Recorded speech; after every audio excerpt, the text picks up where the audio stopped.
only do things incredible can. Cause I am the seed of a chosen breed. You don't see too many like me.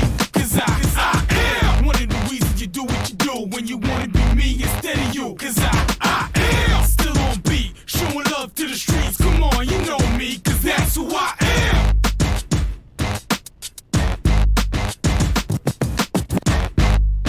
And good morning, Cleveland County. Here, Saturday Morning Sports Talk on KTC Broadcast, and with the one and only Kevin Hastings, Texas Terry Reinhardt, and Hunter Yancey.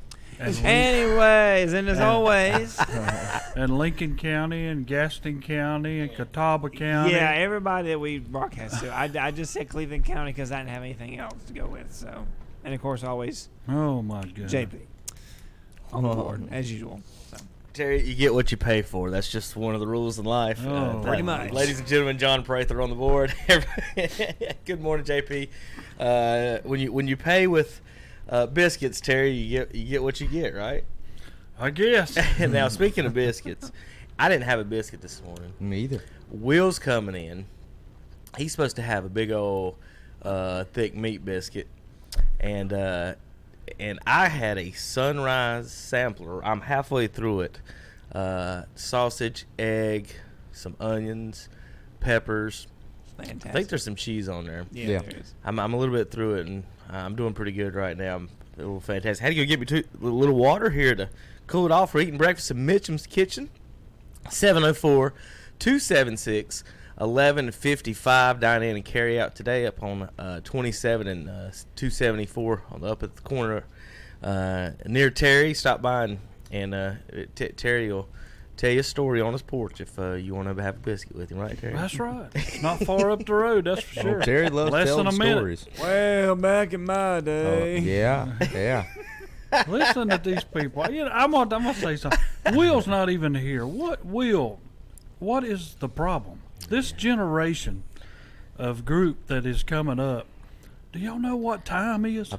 It's like be there before time. If y'all worked for me when I was working at some other places I've worked at, I would have already fired you. Well, Terry, you gotta realize we never have enough of it. That's why people are always late, because they think they got time. We don't have time. Nobody has time. That's his explanation, Terry. Other than just waking up 15 minutes earlier. Guess what, JP? Yeah. I would lead that. you It to doesn't the work when you have to doorway sit back there, and okay? give you your check and say, I hope you find another job. I tell you what, JP. Hey. Well, on the swap shop Monday through Friday, we'll put in a listing that JP needs a rooster, and he'll take care of that waking up problem for you. We'll put it in there right outside your window. Yeah, I'll also be buying a shotgun afterwards. He's gonna sit right outside your window. JP's gonna use a shotgun to kill a chicken, Terry. There's my snooze button. That's not how it's supposed to go. All right, good morning, everybody. Saturday morning sports talk brought to you by What's Up Shopper and Mitchum's Kitchen Breakfast. I'm Kevin Hastings, along with Hunter Yancey, Terry Reinhardt. Instead of fun, he's not going to be in the house today. Will Boykins said he's going to come eat one of these big biscuits, Terry. He ain't shown up yet, so somebody might be taking a big old Boykins biscuit home, and we'll tell you all about that shortly. Over in Lincoln Town right now, Calvin and Ken are sitting over there on the streets. Let's do a mic check, JP. Let's turn him on and see if we got Ken. Ken, are you out there in the streets of Lincoln? We're here. Oh, that's pretty loud and I'm clear. glad y'all are here. I'm telling you. What about this time? I see there y'all are even down there Here he before the comes. thing starts. Hey, we got to get here early to get into everything. Yeah. Well, while I got you on the line there, Ken, for a minute, and before Will Boykins finally sits down and gets his Boykins biscuit, tell us a little bit about what's going on at the Apple Festival today with you guys.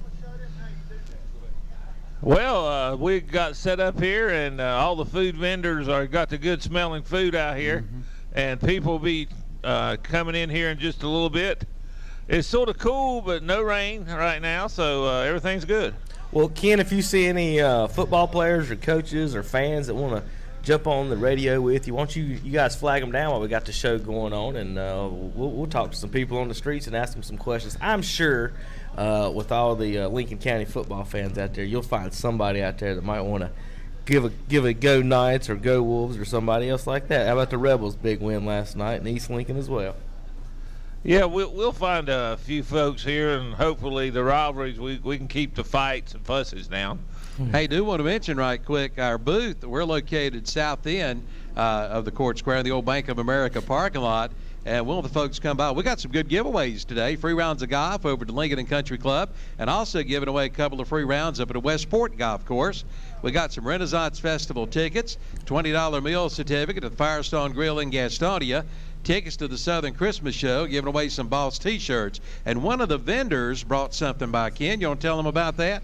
Yeah, we have a food truck vendor here. It is Frank and Charlie's Good Eats, and if you come by our booth, we got just a few coupons.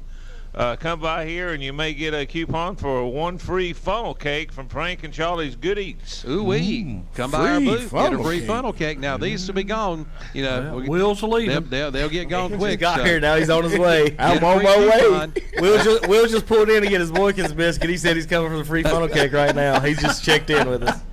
Hey, did JP make it in this morning? Oh, Yeah. come on now, Calvin. You know I made it. I thought we fired him last week. I have nothing to better do on Saturday mornings and Friday nights. Don't ask questions you don't want the answers to. All right, I got to head up toward the stage here. Ken's going to be with you guys all morning. Okay, look. We got Ken Link just laying around, sitting around the streets of Lincoln and Terry. You can't, I don't know what's going on. Please go talk to him. Take them a funnel cake. I'm sure that they wouldn't mind. Stop by an I'm apple pretty sure or Kenny something. wouldn't. Kenny wouldn't mind. They're going to be out there all day, guys. Stop by and see them. Register to win some prizes. They're in a key spot though. They're over there in the circle where all the food is. So They everybody are. that comes by is That going to go is walking the right by our spot. booth, so you can register to win the prizes. Listen to some good music and get on the radio today out there in the streets of Lincoln. Hopefully the weather is good off. today and holds off. Usually, we're out there ourselves, but you can see how chicken we are sitting here in the studios right now. I can only imagine. when it's above 60 at 8 a.m. or 50, we'll be out there. But sometimes It's a little chilly. it's a little. Ken, how cold is it out there? You're out there. Lose He might have walked away for a second. Or JP, leave him on. Ken, you got us now? Yeah. How is the weather out there, real quick? We're It's- nice and toasty right now. It's pretty chilly. I'd say it's around 45. It hadn't got up to 50 yet. So, Okay. Well, that ain't bad, Ken. y'all could get y'all a bonfire or something. That's almost T-shirt weather. Hey, maybe a few boys from Cleveland County, but I don't think so. well, Ken, real quick, we're about to do the scores. We'll give you a chance while you're on the line for a second. Tell us a little bit. It was big night homecoming last night after Kings Mountain failed to Huss last week. They get Ashbrook this week. A little bit of a lot happened over there. I texted you guys last night, MVP, and Tim's response was everybody. So you want to tell us a little bit more about that? Well, we gave the MVP to Ethan Reed, the fine quarterback for Kings Mountain, who had another big game. Of course, Kobe Payseur was his key receiver. He caught 2 touchdown passes, but it was a total team effort of domination there. The game started with Kings Mountain kicking off, and the ball rolled down to about the 20-yard line, looked as if it was going to go out of bounds. So Ashbrook just stood there, and Kings Mountain recovered. Wow. and it was all downhill from And there. Will's bragging about being the Gaston County champions, beating Huss last night. You hear that, Will? Well, you've seen the Mountaineers twice this year, Ken, and we thank you guys for helping out with some of the broadcasts when we got people out and move people around. Next week we got some moving around as well. I think you guys are going to be up at Newton Conover for the big North Lincoln Newton Conover game. You want to give us a little preview on that real quick before we do our scores? Yeah, we're looking forward to that. Both teams will come into that game with 4-0 conference records. And for all intents and purposes, I think this will decide the conference championship, even though there's a couple more games after that. Obviously, North Lincoln flexed their muscles and looked great again last night against a pretty good Maiden squad. Well, Ken, with the rest of you guys, you got 3 games left in the conference. You said you think this is the pretty much for the conference championship, basically how the schedule works out. East Lincoln still at Maiden.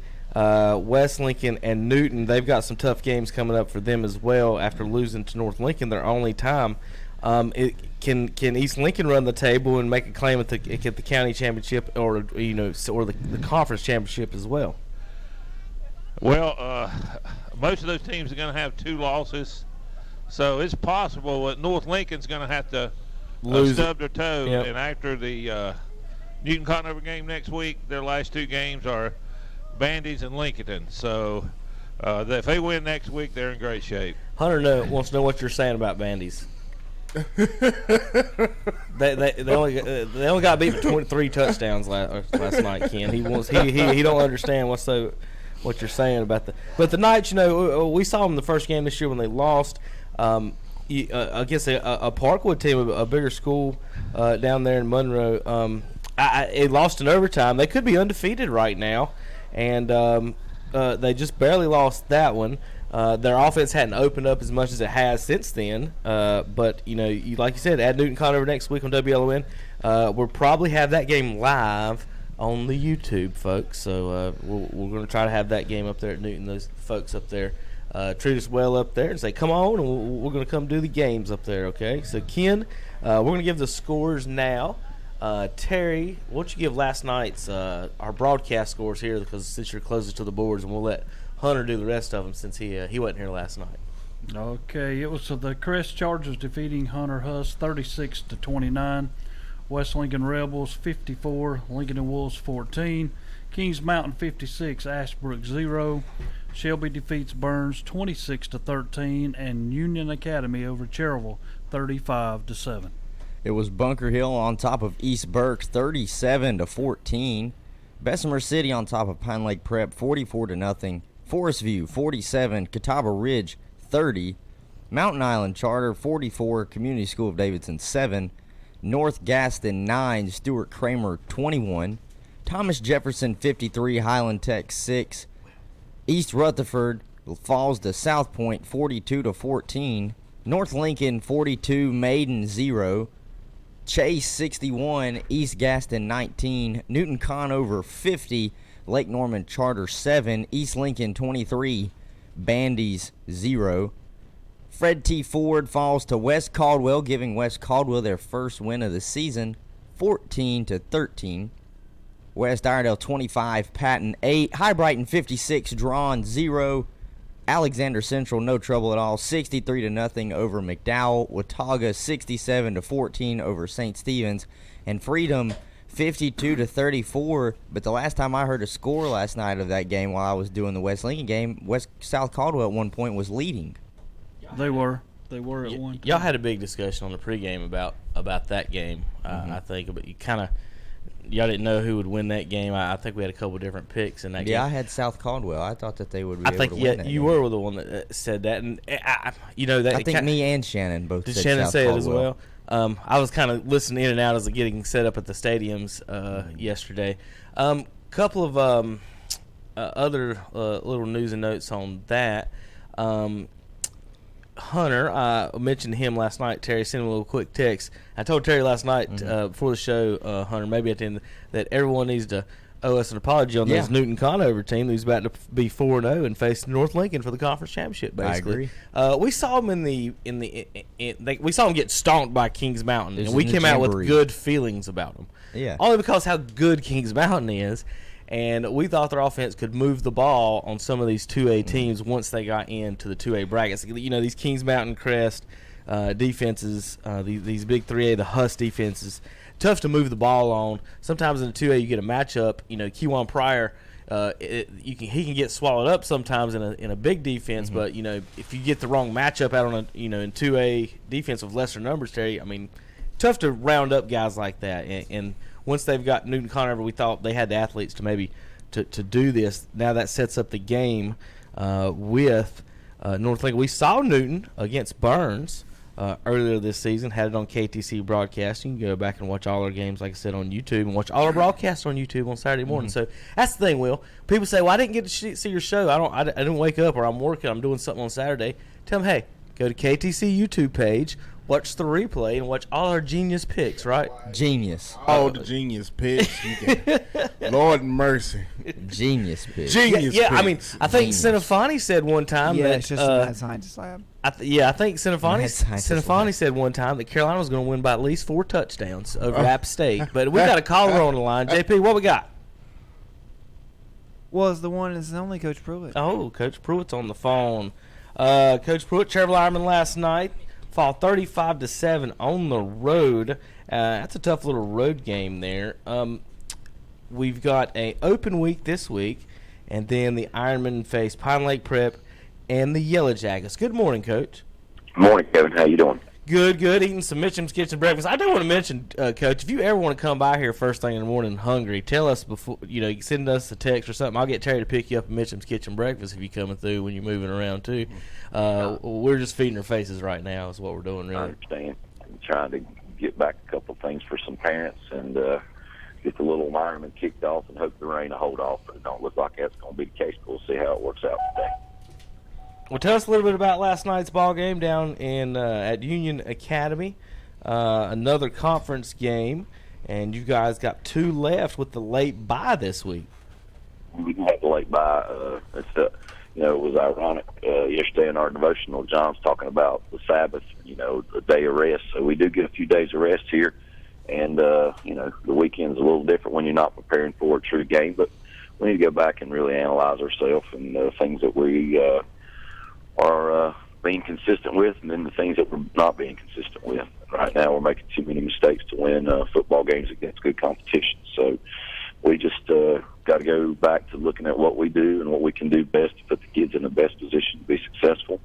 And hopefully the kids are going out there every play and giving their best for Cherryville High School. So we're in a position where we need to win a game. Obviously, it's senior night coming up in 2 weeks with Pine Lake. And then, of course, the Battle of the Belt. But we got to take care of Pine Lake Prep first. But, I told the kids last night, we as coaches looking forward to open week, have to have a plan. And I had heard back in the day when Paul Johnson was at Georgia Tech, all the ACC teams would take a day and prepare for the Yellow Jackets during their open week just because they don't see that offense. We've not seen it all year. So, even though we're a little familiar with them, we are going to take Monday to talk a little bit about Bessemer City and how to play the option and something we haven't done. And then Pine Lake is a air-it-out team. And those last 2 days of our week on Wednesday and Thursday, we'll take care of getting ready for them and seeing the ball in the air. But last night was a game where we took the opening kickoff, overcome some adversity, actually scored on a ISO run with Jaden Blanton blocking for Cooper Sloan, but we had a penalty on the play. And then the very next play, I think I called the exact same play. We had a bad snap, we dropped it, and they recovered it, and they ended up going down, converting a 4th and 2. Derek Young kid, been out for a lot of games, played last week against Bessemer, but was limited. And then also their fullback was back last night, so he makes a play, and he probably made 2 or 3 catches that you probably wouldn't see at most high school football games. 6'4", about 225-pound receiver. And he's a special kid. And they have a lineman who's going to Illinois, who's hard to handle. He ended up playing the nose guard for them last night. So we had our hands full with our matchups. And our kids, I thought, when we blocked, we had opportunities. And when we didn't block, we struggled.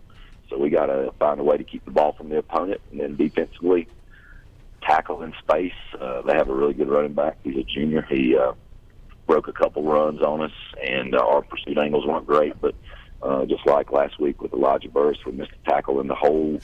And when he was off to the races, we didn't have an angle to catch him. So we got to continue to work to get better. And like I said, it starts at the top. So as I told the guys on our hour and 45-minute drive there and our hour drive back because of traffic. Right. Most of that time was spent thinking about, hey, what can we do? And, looking at film a little bit last night, you start preparing for how we can get better as a football team. We do that every single week. Some weeks it's more obvious than others, but I think we're still working at it. We're still got to find ourselves, even though we're 2 games away from either the season being over or getting ready for a playoff game. But without a couple wins, I don't think we're going to be playoff eligible. But, or say without a win, I think 3 wins got a couple teams in last year. So that stuff is not something we need to be concerned about, other than the fact that we just got to go out there and win a football game come 2 weeks from now and do things right to get prepared for that game. Coach, my question is, you know, and West Lincoln's been in the same boat a lot of times when you don't have, and I'm not going to say have the talent, but the guys are learning, and you're out there, and every little mistake can change every ball game. Yeah. And you just got through saying that one right at the start of a game. I mean, you know, that's a big swing when you have just scored, then you had a penalty, and all of a sudden they take it down and they score. You know, I mean, when you're on tight schedule that you cannot make mistakes, that really hurts you. It can. You know, the thing about that, we had a penalty earlier in that drive, and we overcome that, got a first down. Dylan been sick during the week. We had the stomach virus go through our team, and we probably had more guys out with the stomach virus this week than we've had. But Caden Beaver come in, and we had worked on a play that we've run through the season and not been very successful, and he completed Jaden on back-to-back plays, and Jaden broke one for a first down. And then we had the opportunity to, and I think on the last one they had a penalty which got us 15 yards, and then we got in position to score on that ISO. And but you know, one play doesn't make a game. And honestly, if I go back and think about the game, we had a big defensive stop. Our defense really stepped up on a 4th and 2 play, and about 2.5 minutes left in the first half, and we had the ball, and we felt like throughout the game we had things open in the passing game, but our protection wasn't what it needed to be. And we tried to score there at the end of the first half, and we probably should have just kind of found our best 2 or 3 running plays and see if we could break a run. And they got the ball back and scored with less than 10 seconds to go in the first half. So instead of a 14-0 game at half, it was 21-0. And there's a big difference between 3 scores and 2 scores. Yeah. But just like I said, the margin for error isn't great. And then we come out in the second half, and Dawson Moore kicks a great kick. It ended up their guys run into each other, drop it, we recover.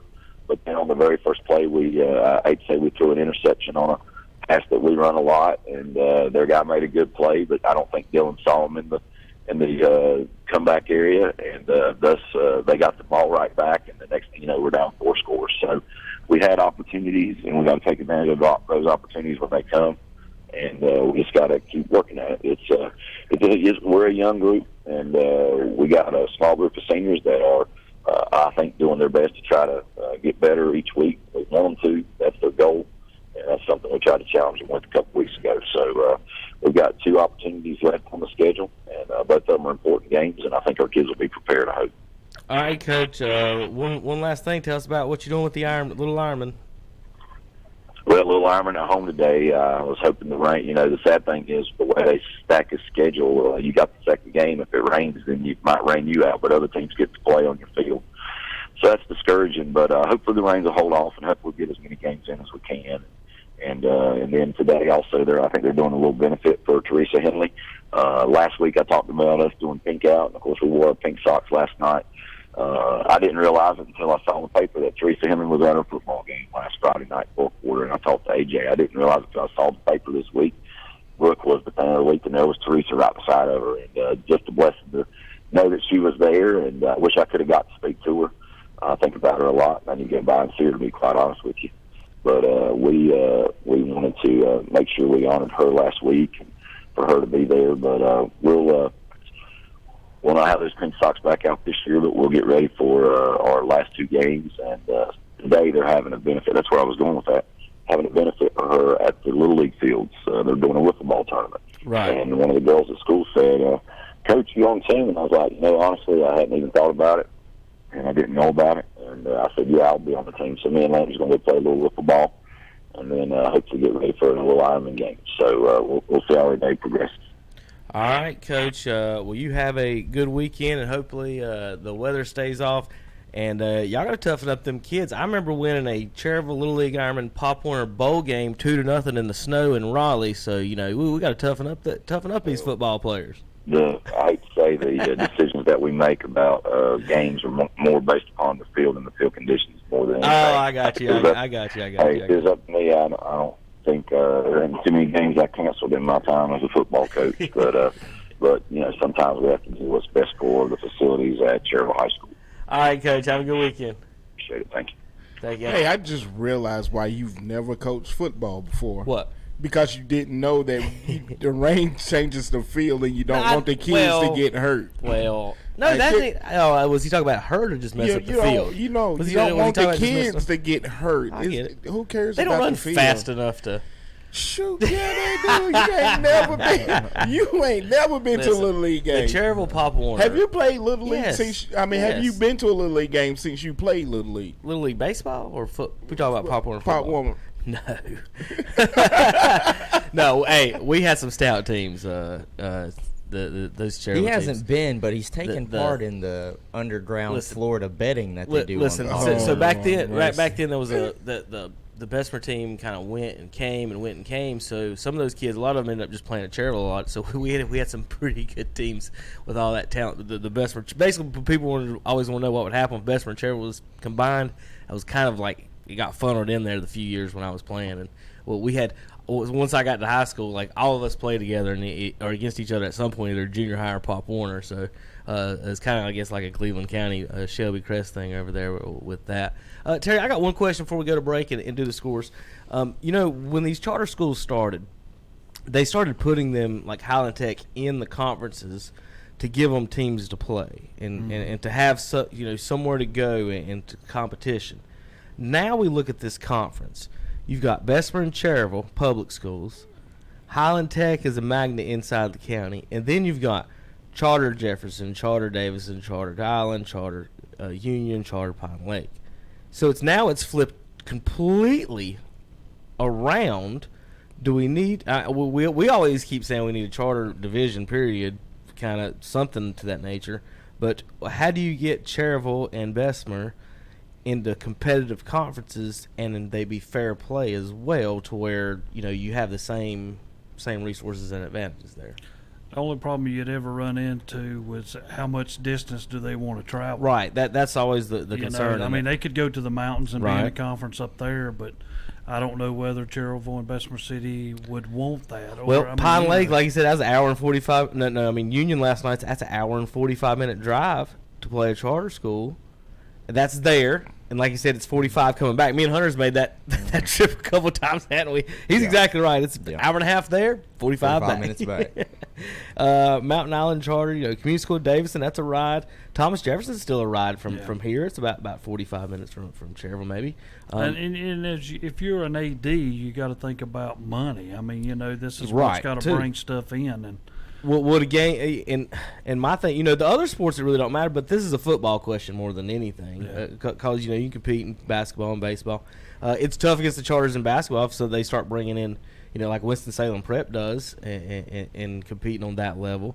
But I was just curious that originally started as a let's get them into these public school conferences to get them competitive and let them play, and now the whole conference is, and now Cherryville's and Bessemer's basically. They really don't have a place kind of to be. You wish the schools were bigger. Bessemer used to be 2A, and other than that, I don't know what else you could do. All right, let's give the scores, and then we got to let Will pick the subject for the next round, and then we got to take a break. So, last night on KTC Broadcasting, the Crest Chargers win 36-29 over the Hunter Huskies, 54-14 victory. West Lincoln over the Wolves. Hunter, 7 times the Rebels have beaten the Wolves by combined 39 points. Last night they won by 40. Biggest win in West Lincoln Rebels history over the Wolves. I'm sure there's some people maybe still partying right now, knowing those Cat Square folks, right, Terry? Cat Square folks done party. They got that old mountain water up yonder. The around fire's Cat still Square. burning right now. It's only 8:35. They've been getting ready all night for the Apple Festival, right?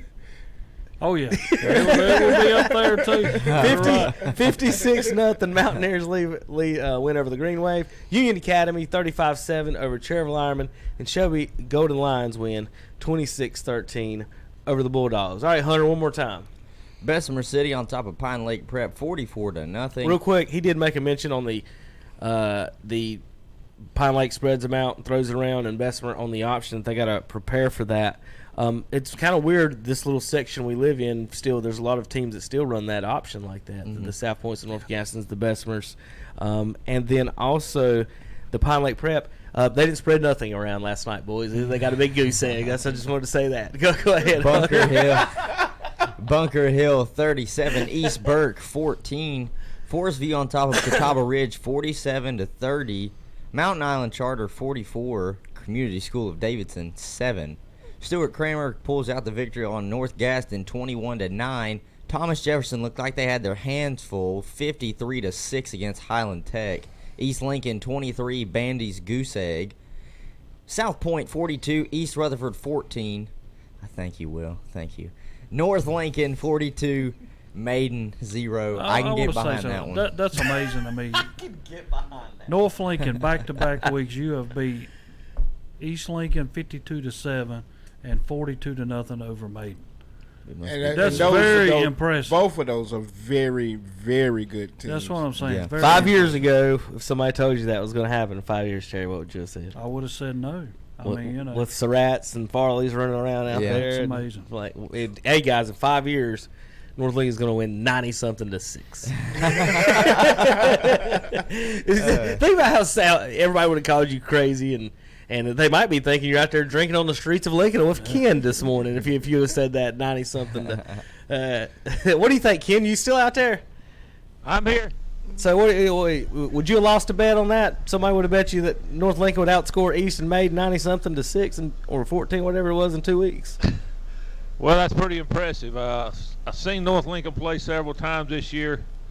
They're the real deal. They got good athletes. They got speed on both sides of the football. And got a great coaching staff down there with Coach Basil. So they look like the class of the league. They got some good size too. Nobody ever mentions that. I just talked to the backfield, and they were all way bigger than I was. I mean, Sam Brady is a big boy. Sarus is not small as well. They got some good athletes, and he committed to Appalachian State this past week. Will. Oh, Sarus. All right, let's finish up the scores. We'll come back to you, Ken, in just a few minutes. Okay, just hold on. All right, Hunter, go ahead. All right, we got Chase basketball score 61, East Gaston 19, and Newton Conover 50 burger. It's a heck of a press on Lake Norman Charter. Then Ran Fred that T. press Ford falls to West Caldwell. West Caldwell's first victory of the year, 14-13. 21 game losing streak. Snapped. Wow, Ford. Way to go. West Iredale 25, Patton 8. High Brighton 56-0 on Drawn. This right here, we talk about how good Drone has got. The last 3 times these two teams have met, High Brighton's outscored them 175-0. Terry, didn't you predict that Drone would get 14 points yesterday? Well, One I of you thought did. They could score. I mean, you know, I didn't think they'd win. I think I thought remember they you could giving that score. stat and then say, I they'd think they'll get 14. Yeah. He gave him 2 touchdowns, not the board. Alexander Central 63, McDowell 0. Watauga 67, St. Stephen's 14. Freedom 52, South Caldwell 34. Bandies and Maiden shut out last night. You get behind the one shutout. How you get feel about the behind other one, Hunter? I don't like the I other don't one. like the other one. I don't like that. I- I was sitting there, and I could hear through the headphones when I was calling the West Lincoln-Lincoln game last night, someone said East Lincoln 10-0 on Bandies, and I was like, here we go again. It's going to be a long night. Listen, y'all had a great year a few years back. I think you finished 4th. Was it last year even? Was it the year before? You finished 4th in our power poll. Yeah, so. and we had finished first in the conference, but now it's been a complete 180. They're on the verge of finishing bottom 3. Well, me and Hunter talked about yesterday, when you've got so many running backs, it's not the same thing. Your offensive line has to get used to a different running back in your backfield that's getting the ball. You know, I mean, And you can't it's get in totally the different. Block and get out of the way. You can't get in the rhythm. That's pretty, That's a pretty bad- much what you have to do is block and Yeah, get out of the way. But it's I not try just. to tell Andre that all the time, and he It don't. is he very don't like- different. There's a difference from a 4-3 guy coming through there and a 4-8 guy coming through. I mean, he's going to The get to the hole hole quick. doesn't change, Terry. Yeah, The them two holes hole is well, still on the right, and the one hole is still That on the hole left. gets The clogged hole up, doesn't too. change. The hole gets clogged up. And not the just longer you that, got but to if block. if you're sharing the ball between 4 or 5 different backs, nobody's getting in a rhythm because they're only getting maybe 10 touches That's a game. And as a running back, rhythm is everything. Your rhythm is when they give you the ball. Oh no. That's good the only sir. time they have that problem is at schools that are with fans that don't believe in everybody should get to play. That's the only time they have that problem. All right, a few quick notes. Dorian Starnes last night walked out of the hospital. Don't know Awesome. anything else past that. He did walk out on his own accord. His father, of course, Bryant. Thoughts and prayers for him. Hope everything's okay. Got a pretty good scare last night on the field. What he was talking about, Coach Pruitt, a minute ago before we go to break. JP, get your finger on the button. A guy I grew up with, played baseball with. His brother was 1 year older than me, and he was 1 year younger than me. But we played on all the same baseball teams and everything. Great guy, Christopher Titter Paris. Now what he does, Terry, is every year he finds someone in need. Maybe who has cancer or something like that, and they raise money. And what they do, they have a wiffle ball tournament. So today is the 10th annual wiffle ball tournament, and what Coach Pruitt was referring to was this one's for Teresa Henley. So they pick a donation every year. Today they'll be playing 10 a.m. until it ends. So if you want to come out there and buy some food, donate, play some wiffle ball. If you've never played wiffle ball, they're having it at the Cherryville Little League, historic Cherryville Little League, where Kevin Hastings once played. Will I don't know which field they're having it off. They're having it on the field that I played on. They've got 3 new ones over there on. I was just joking with you. Oh, Lord. Well, Is it 104 ever Guffey gonna Road in end? Cherryville. The entry is $10 a player. You can have up to 8 players a team, all ages. T-shirts $15, decals $5, koozies $5. Concessions, of course, available.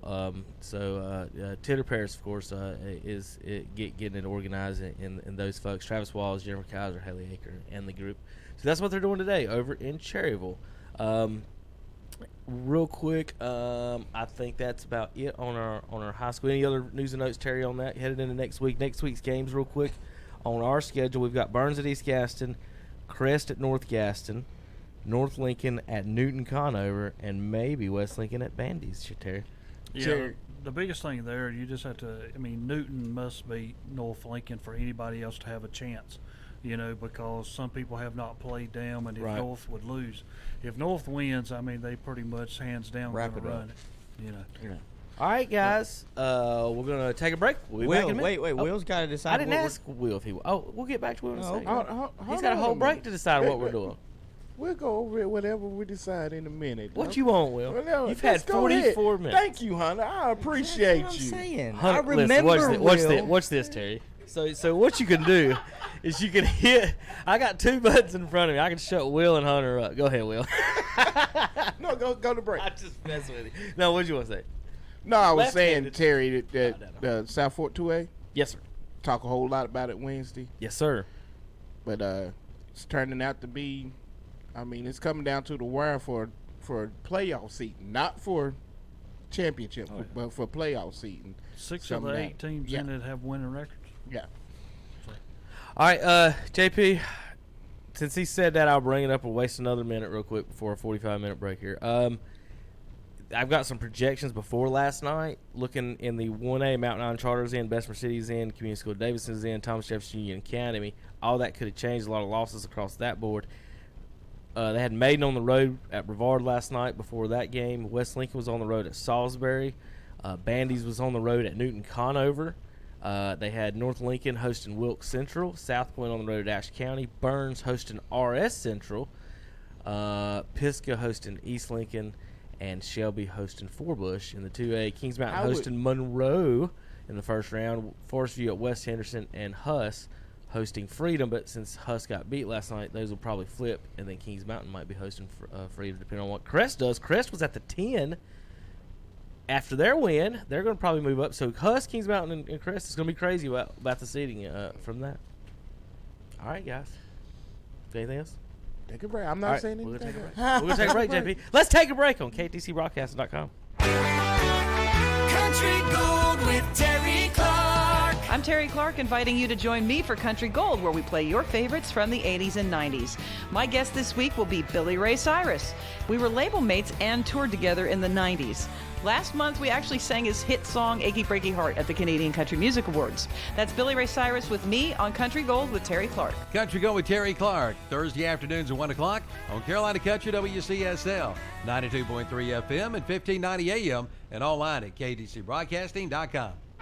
Once Upon a Time is right now. Escape to the Renaissance Festival, a time-traveling adventure. Huzzah! Saturdays and Sundays, October 5th through November 24th. You'll love the Renaissance Festival. Incredible value, wondrous entertainment, and delicious food. Eat, drink, be merry at the Renaissance Festival. Saturdays and Sundays, October 5th through November 24th. Don't miss it. Too jolly good. There's music, comedy, circus entertainments, a giant crafts market, jousting nights, and a feast, all rolled into a non-stop great family adventure. Presented by Pepsi. Discount tickets at Hedis Tita stores or print your own online at renfestinfo.com. Renaissance Festival, here I come.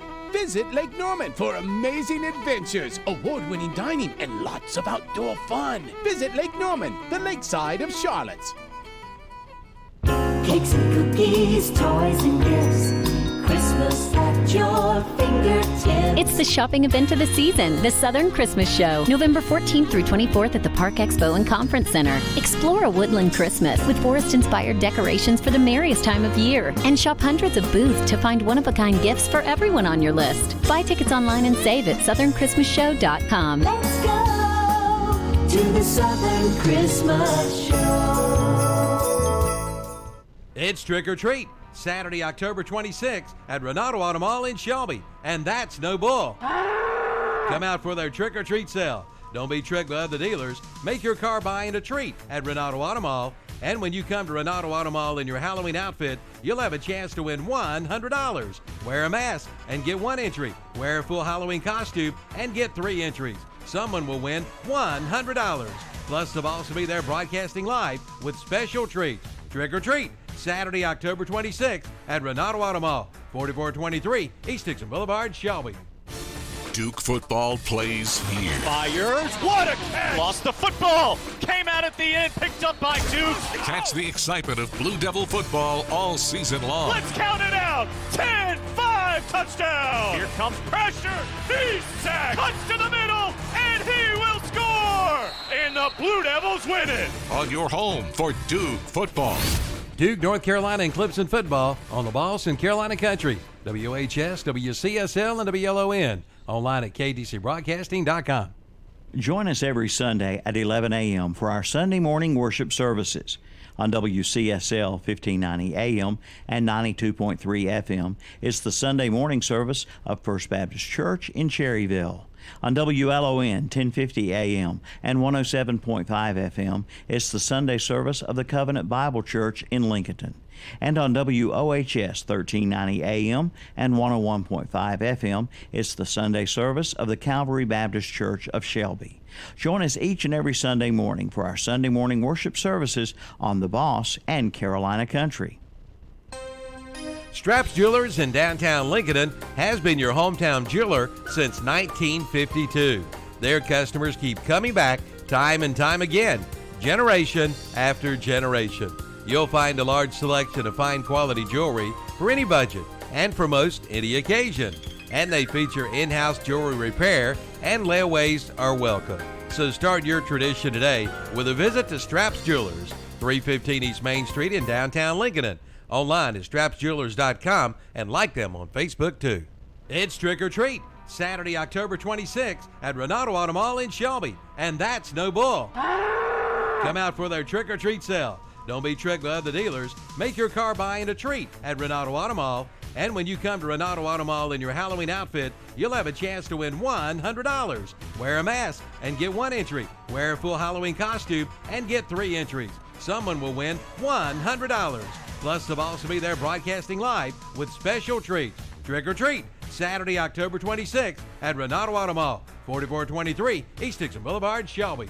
How would you like for you and your family to win free tickets to a Carolina Panther football game? Of course you would, and you can. Win 4 Carolina Panther Seattle Seahawk tickets, Carolina Panther caps and t-shirts, and $100 in fun money.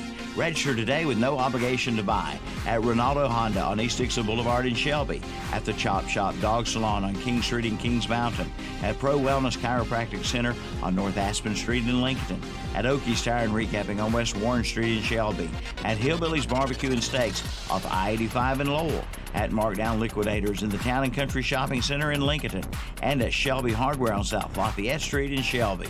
The drawing will be Friday, October 25th, so register today and head to the Carolina Panther Seattle Seahawk game on us. Isolated and alone? That's how millions of Americans feel while experiencing a mental health crisis. Need to talk? Our providers love to listen. Call us now at 1-888-235-HOPE. That's 1-888-235-4673. Partners, improving lives and strengthening communities in North Carolina. 1-888-235-HOPE. 235-4673. Is the cost of ink driving your profits down? Then listen up. Discount Ink Jet and Toner is here to help. Discount Ink Jet and Toner specializes in refilling ink jet and toner cartridges. Cut your ink costs by as much as 50% or more. Discount Ink Jet and Toner, located on 410 East Franklin Boulevard in Gastonia. 100% satisfaction guaranteed. Here's what's up in Cleveland, Gaston, and Lincoln counties. Brought to you by the What's Up Shopper, Carolina Country, WCSL, and the Boss, WOHS and WLON. Hospice serving Cleveland, Gaston, and Lincoln County. Volunteers are at the heart of hospice. The next training class is Monday, October 21st, Tuesday, October 22nd, and Thursday, October 24th. For more information, call 704-751-3547 and ask for Krista Haynes. The Cleveland County Veterans Advisory Council is taking applications for the annual Veterans Day Parade. Entry forms and Grand Marshal forms are available at the Cleveland County Veterans Service Office. For more information, call 704-435-1516. And that's What's Up, brought to you by the What's Up Shopper, Carolina Country, WCSL 1590 AM and 92.3 FM. The Boss, WOHS 1390 AM and 101.5 FM. And WLON 1050 AM and 107.5 FM. For more information, go to whatsupshopper.com.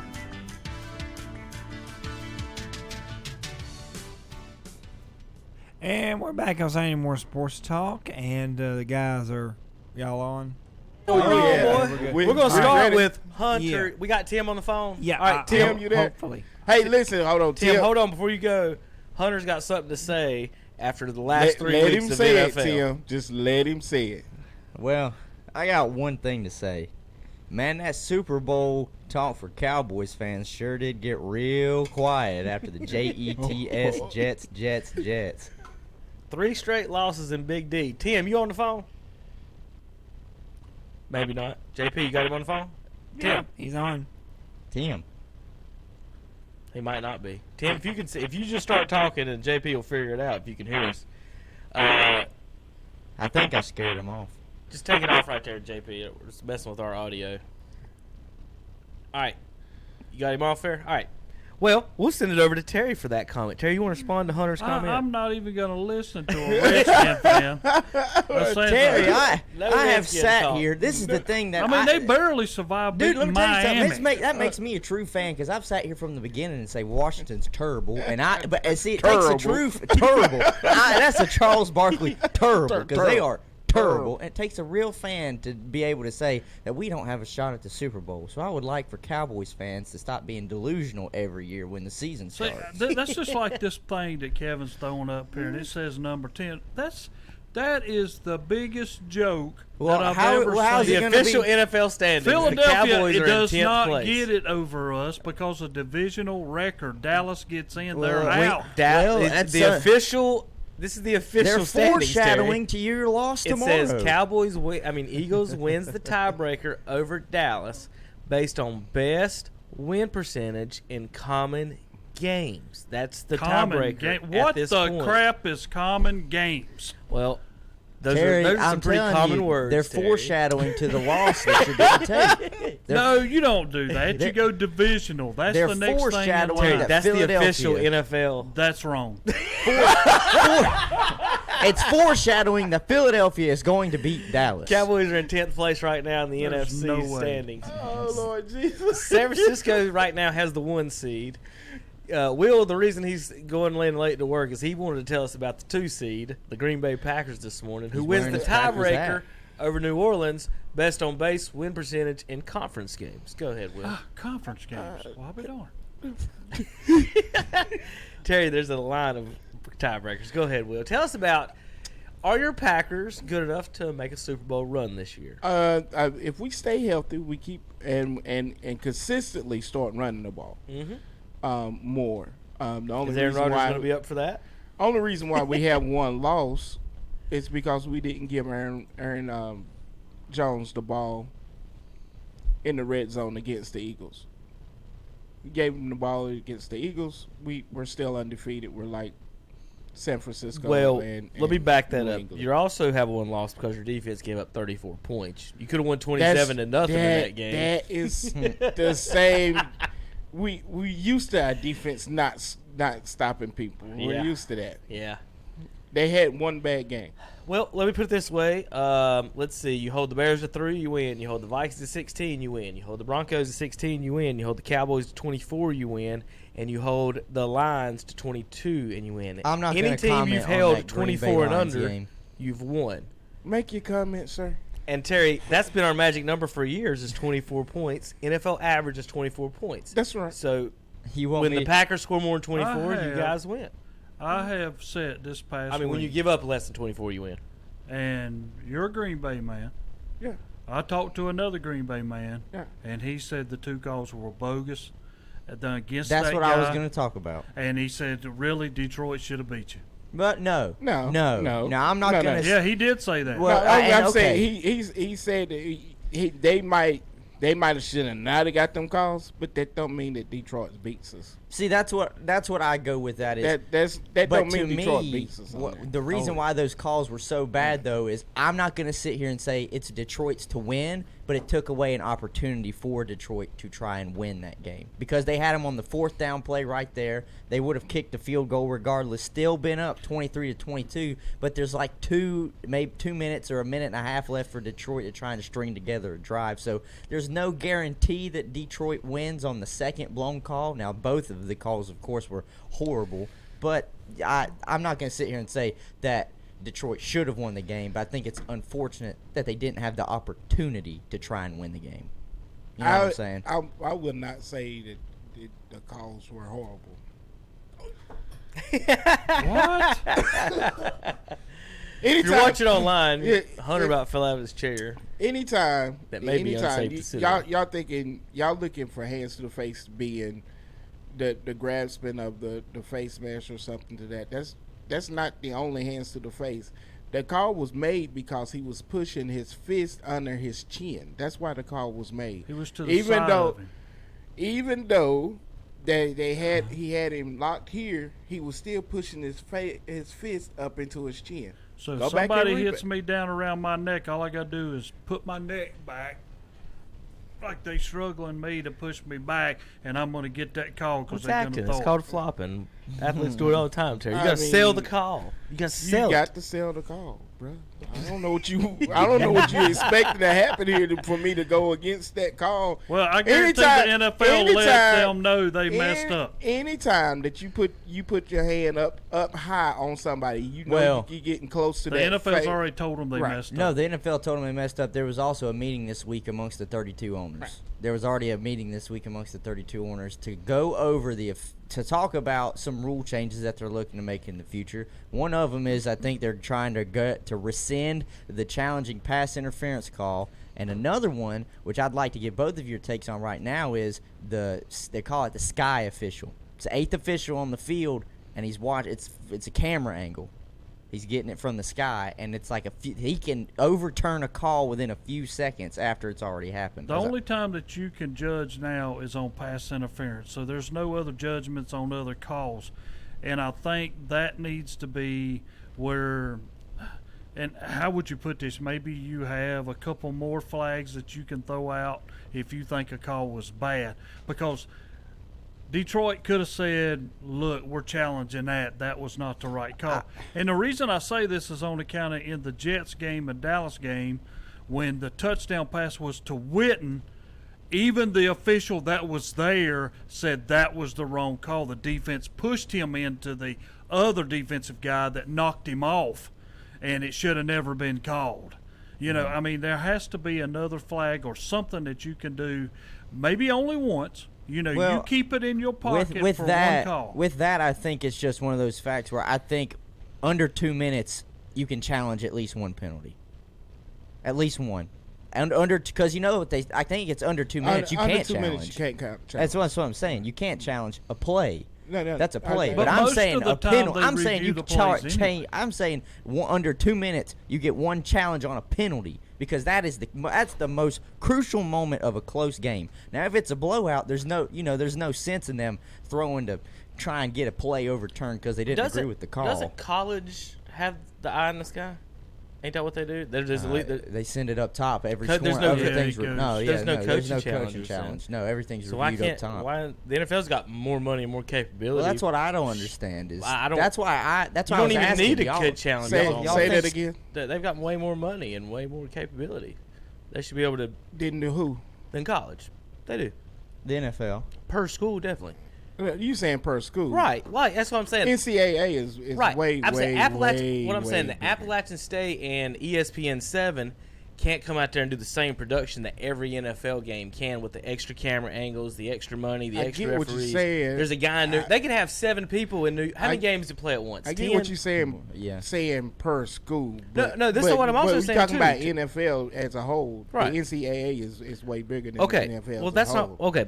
Congratulations, good point. What I'm saying is that What you congratulate? no, I know. Oh, you're okay, but what I'm saying is the NFL could hire 10 people to sit in New York or wherever. Yeah, that's what they always mean when they say they're and sending have it to one New guy York. watching each game and just do it that way. I listened- College probably can't do that because there's so many games at once. Yeah. You got 100 games. No, a that's day. done through the, But it's not each done from New conference. York. I know, Right. but I'm just saying there's not just sending it back to just one I was location listening. doing everything across. I was the listening board. to a Is podcast. What the NFL probably could I was listening do. to a podcast, and it was after the Detroit Green Bay game. And they Mm-hmm. brought Pereira on there. You know, the guy they always like to go to and talk about used to be in the officiating. And he said every time that they say they're going to New York is when he goes underneath the hood. When the official comes off the field and goes underneath the booth, they're sending it to the guys in New York. They're going to take a look at it, and they're going to come together, and they're going to come in the middle and come up with the solution, whether the play, whether the call on the play stands or Some not. folks are saying no replay at all anymore. Just scrap it all because together. that You're still we- missing stuff because- anyway. And if there's no replay at all, then It just and takes away from the game. I don't like the replay on the official calls. Takes away from the game. Like We that- used to never have replay. I know. You went with the call that was made out there.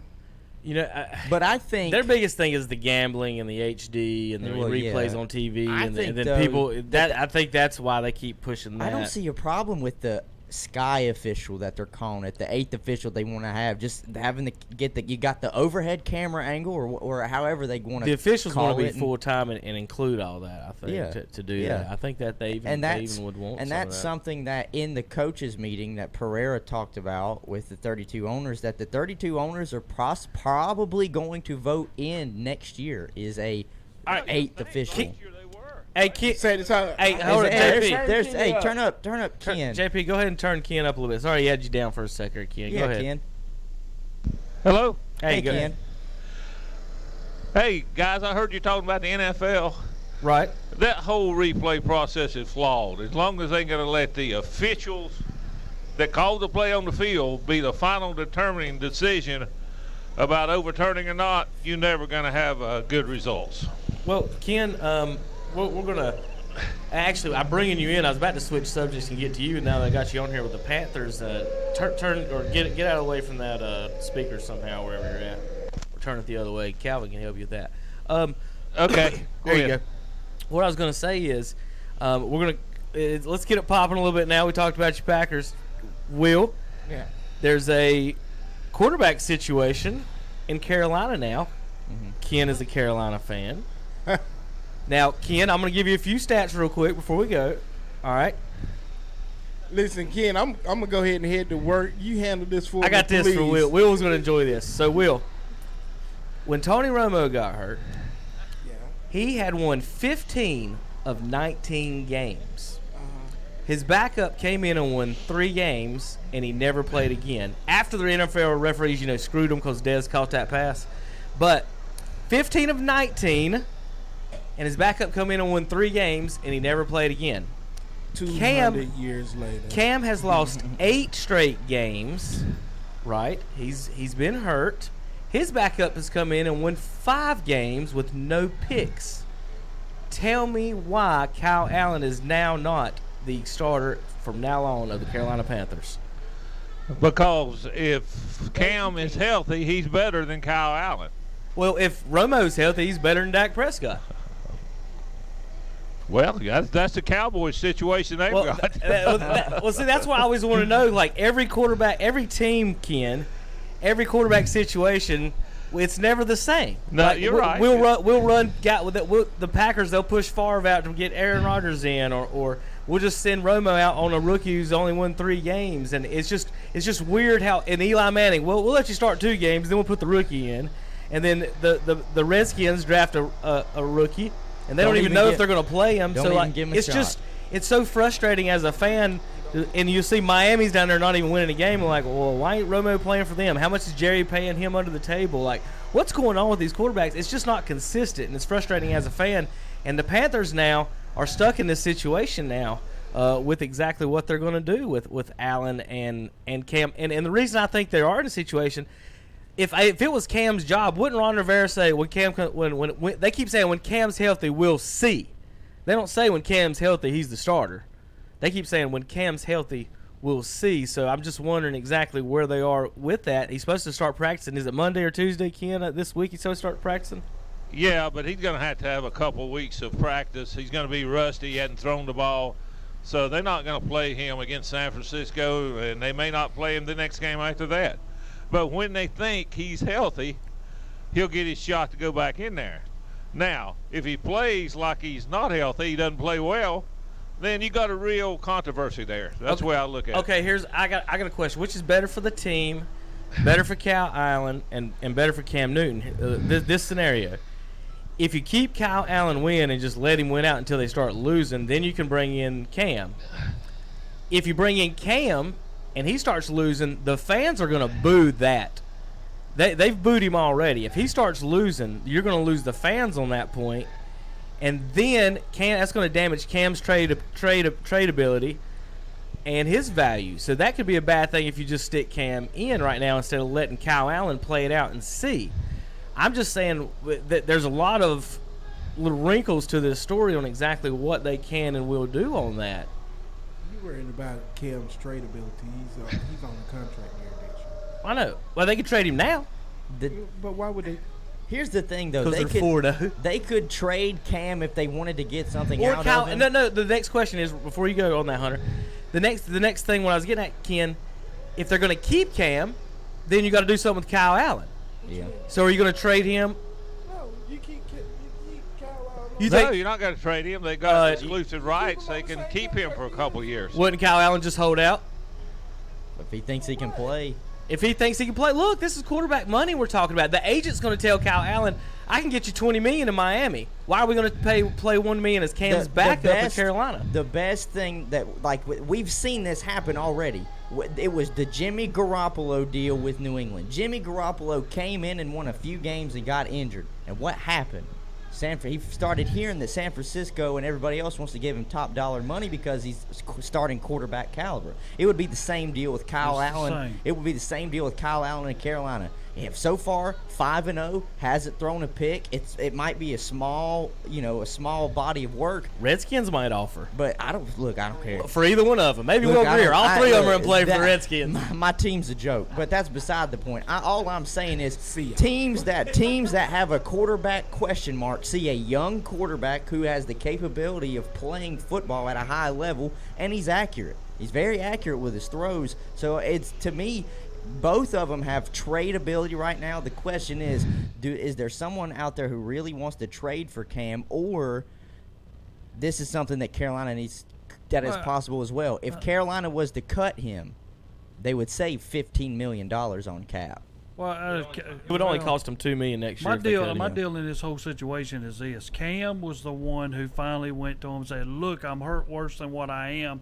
Take me out." Right. Allen's come in, and they haven't lost since this guy's come in, and now all of a sudden Cam's oh, hey man, I'm coming back because we're winning. We look good. I'm coming back to play now, and Charlotte's going to make a big mistake if they let Cam come back out on that field, because if he does and they get beat, then you got all kind of controversy that's happening down there, because Allen's going to say, look, I won. I need to be the starter. Cam's back. We just lost. Yeah. Everything's changed. I want out and of here. And here's the thing as well. Quick, Ken, are you still there? We still got Ken with us?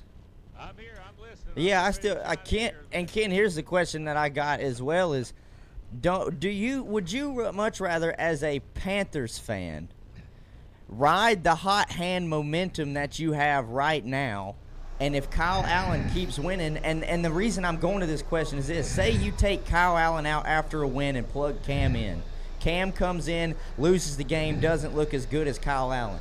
You took all of the momentum and all of the rhythm that Kyle Allen had been riding. Who's to say that he's going to come back and be in the same mindset that he was a few weeks ago? Because in his head, to him, he's still just a backup quarterback. You know, is that something that you need to worry about as well? Because it is quite a predicament, and it's one of those things where it's kind of a good and bad problem to have in Carolina. You got two capable quarterbacks, but the question is just who do you ride right now?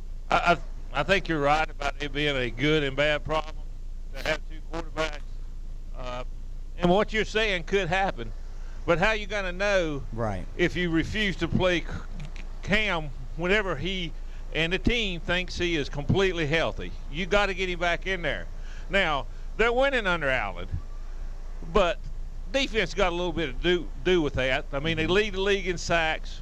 They're second in the league in takeaways, so it's not just about the quarterback. Well, okay, I'll keep it with the quarterback, though, because I see what you're saying about the defense, but is this one of those moments where it comes down to Kyle Allen just can run Norv Turner's offense better than Cam Newton can? Cam ran it great for the first 8 games last year until he got hurt. So I don't think you can make that argument. All right, and people keep saying that, Ken, but what about the other 7 years of losing? I mean, you mean the year he got MVP? That wasn't MVP. Defense did all that. He got MVP, but the defense was the one that got him that MVP. So Cam has not won a playoff game since that Super Bowl. The only other playoff game he ever won besides that season was against Ryan Lindley the year before in the Arizona Cardinals, the third-string quarterback. So it's been a few years, and that was the point that I was bringing up with Romo. It's not about Romo. It's not about Cam. It's about production. And Romo won 15 of the last 19, and Cam lost the last 8. He's had 5 losing seasons in 8 years. You have a new owner, and that's where I'm getting at with that. The new owner comes in. He looks at this. Is this the past? Is this the old Jerry Richardson era? I've got a new kid that's hot. When does the decision come to the owner, or is it Ron Rivera's decision on that, you think, Ken? Do you think there's anything with that, with the GM and the new owner, maybe pushing, hey, let's see what happens with the new kid? Well, I think they need more information, and they may get that information a little later on in the season. If Cam says he's healthy and the team and Rivera thinks he is, they'll put him back in there. Do you think that? Do you think they are going to put him? So you think they are going to put him in no matter what? It's not going to be let's see what he does. Let's put him in. I do. I think if they think he's healthy, he goes back in. Now, how he performs may get you for that decision where you've got the owner more involved. Well, my question on that is, if you put him back in, you run the risk, and I think that's what Terry was talking about. You run the risk of Cam getting benched. Cam not playing this year because of injury is best for maybe Cam and the Panthers, but if he comes back and plays bad, what happens if they go 0-2 or 0-3? What do you think? How do you think the fans will react to that? Or do you think they will think about benching him, or will they ride Cam out the whole season? And what if he did play bad? I'm just saying, like, there's so many what ifs that are concerning with this quarterback situation. I agree with you. There are a lot of what ifs, and I don't have all the answers, but I just think you're missing out on something if you don't put him back in there if he is healthy. I just think, though, if you do that, and they do not win, then Rivera loses his job. I think Rivera's still on the hot seat regardless of whether Kyle Allen's coming in and having success or not. But do you think that, Ken? You know, obviously as a Panthers fan, my team was not scared to fire a coach 4 weeks into the season. So what do you think about Rivera's future? Well, I think he is on the hot seat as far as he needs to make the playoffs. If he doesn't make the playoffs, he could get fired. I have no doubt about that. I think he's a good coach. Yeah. But he made some mistakes, and some of the mistakes he and the team's made is playing Cam when he wasn't healthy. Yeah. Yeah, but okay, well, here's the question I have on that as well. You know, I've heard a lot of analysts throughout the end of last year and the beginning of this year, they're like, well, you can't question Cam's toughness because he played through injury, and I agree. If you're going to play through injury, that's kind of expected of you at the NFL level. But do you think that was a dumb decision on Cam's part because of how much he knew it would be a hindrance to him, the most important position on the field, and therefore it would hinder Carolina's opportunities to win the ball game? Yes, Cam should have been completely honest about his injury and how he felt about being able to perform 100%. Yes, I agree. Folks, I have out here at the Apple Festival downtown Lincoln, a couple of folks talk a little bit of sports. A man came by. His son is the soccer coach at East Lincoln. Okay. Billy Howell. Yep. Hey, Bill. And he talked about this East Lincoln soccer team, undefeated and ranked number 1 in the state in 2A. There you go. Wow, look at that. Number 1 in the state. Number 1 in the state. That's great. You know, down at East Lincoln. Now that's all coaching, right? Excuse. That's all coaching, right? That's why they're number 1, right? Yeah. Coach Hal. He retweets some of our stuff all the time. We'll say hey to him. Yeah, hey, I love hearing that. You know, I played soccer in high school, played against East Lincoln a few times. They always have a very stout program down there at East Lincoln. It's good to hear that they're having success this year. And we had a couple of North Lincoln folks come by. They heard us talking about North Lincoln. I will say this, Terry. West Lincoln Rebels have given the North Lincoln Knights their toughest game in conference. Had them on the ropes at halftime. So I give West Lincoln a lot of credit. All right, Ken, I'm going to put you on the ropes for one more second about Cam, okay? Okay. All right, you ready for this? Now, everybody says that Cam gives his team a better chance to win maybe than Kyle Allen does. Now, if you walk down the street and ask somebody who's better quarterbacks than Cam and compare him to other people, you know, Andy Dalton, same draft, same year, Cam's number 1. Andy Dalton's record is 68, 55, and 2. And they're talking about Cam Newton's record is 68, 55, and 1. They have the exact same record, except Andy Dalton has one more tie than Cam. They were picked in the same draft. You ask anybody on the streets, they'll say Cam Newton's way better. He helps his team win. He's the MVP. Andy Dalton is garbage. He plays for the Bengals. They're trying to ship Andy Dalton out of town. They're both quarterbacks of the Queen City Cats. Queen Cities, and they're the Cats. Drafted the same year. So the winning thing, that's what I was getting at. Besides, if you take the 15-1 season away, I know the outliers, you go the big one and the bottom. And Shannon, I can talk about Cam Newton all I want. Explain to me why Andy Dalton has the same number of wins as Cam. If it's the exact same record, the exact same year, how does Cam then therefore help his team win better? Has the Bengals had better defenses than the Panthers, Terry? No. I don't think they have. So I just explain that one. That's what I just wanted to ask that one. Anyone, Shannon, Ken. Well, this is what I got to say. Cam is a more dangerous quarterback at what he can bring to the table on the field. You hear the opposing folks that have to plan when they play the Panthers with Cam at quarterback. They talk about how having his running ability out there makes him a different type of quarterback. It's just not about the throwing stats. Now, you're looking at win and loss records. I agree, but to me, quarterbacks get too much credit and too much blame. You got to look at the teams overall. Right. So that's my answer. So the Bengals are better than the Panthers. If Cam's better than Andy Dalton, that means the Bengals have always been a better team than the Panthers, and Cam's carrying them, right? No, I didn't say that. I'm just saying he's a better quarterback. Okay. All right. Let me ask you a question. Yes, sir. I'll answer anything you got. Is Andy Dalton got a chance in his career to eventually be a Hall of Fame quarterback? No. What about Cam Newton? No.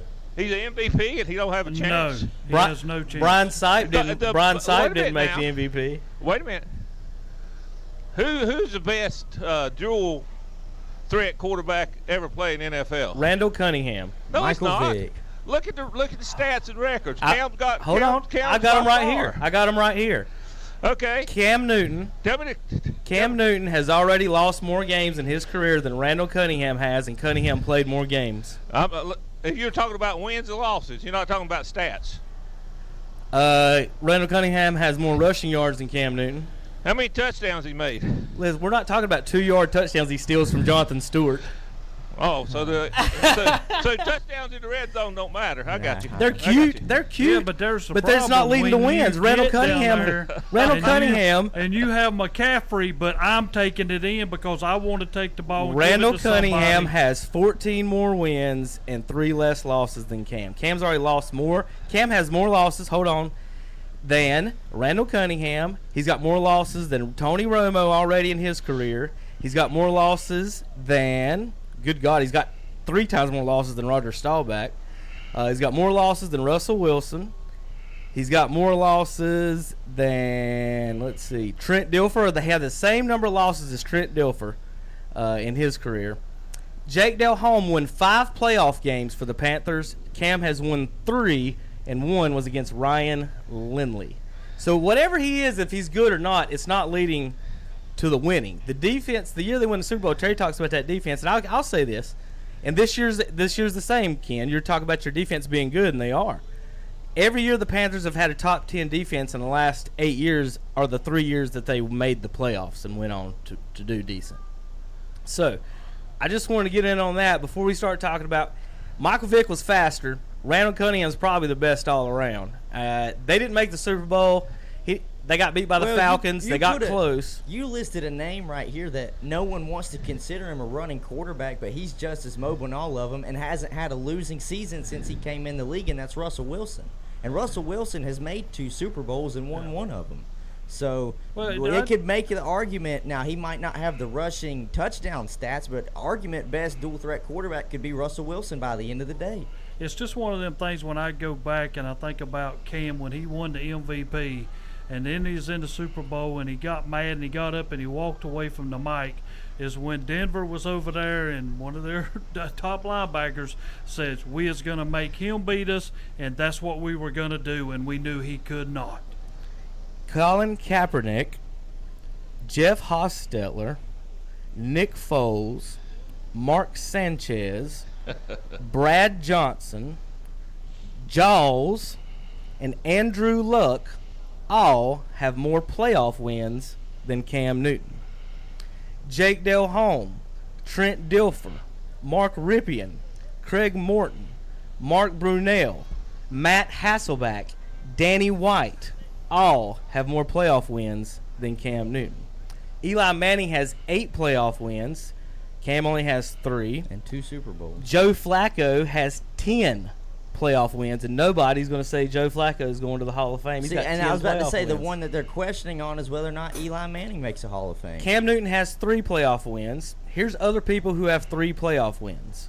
Well, Kerry Collins, Boomer Esiason, Tony Eason, Mike Tomczak, Jim McMahon, Bernie Kosar, Neil O'Donnell, Dave Craig, and the great Stan Humphries, who also lost a Super Bowl.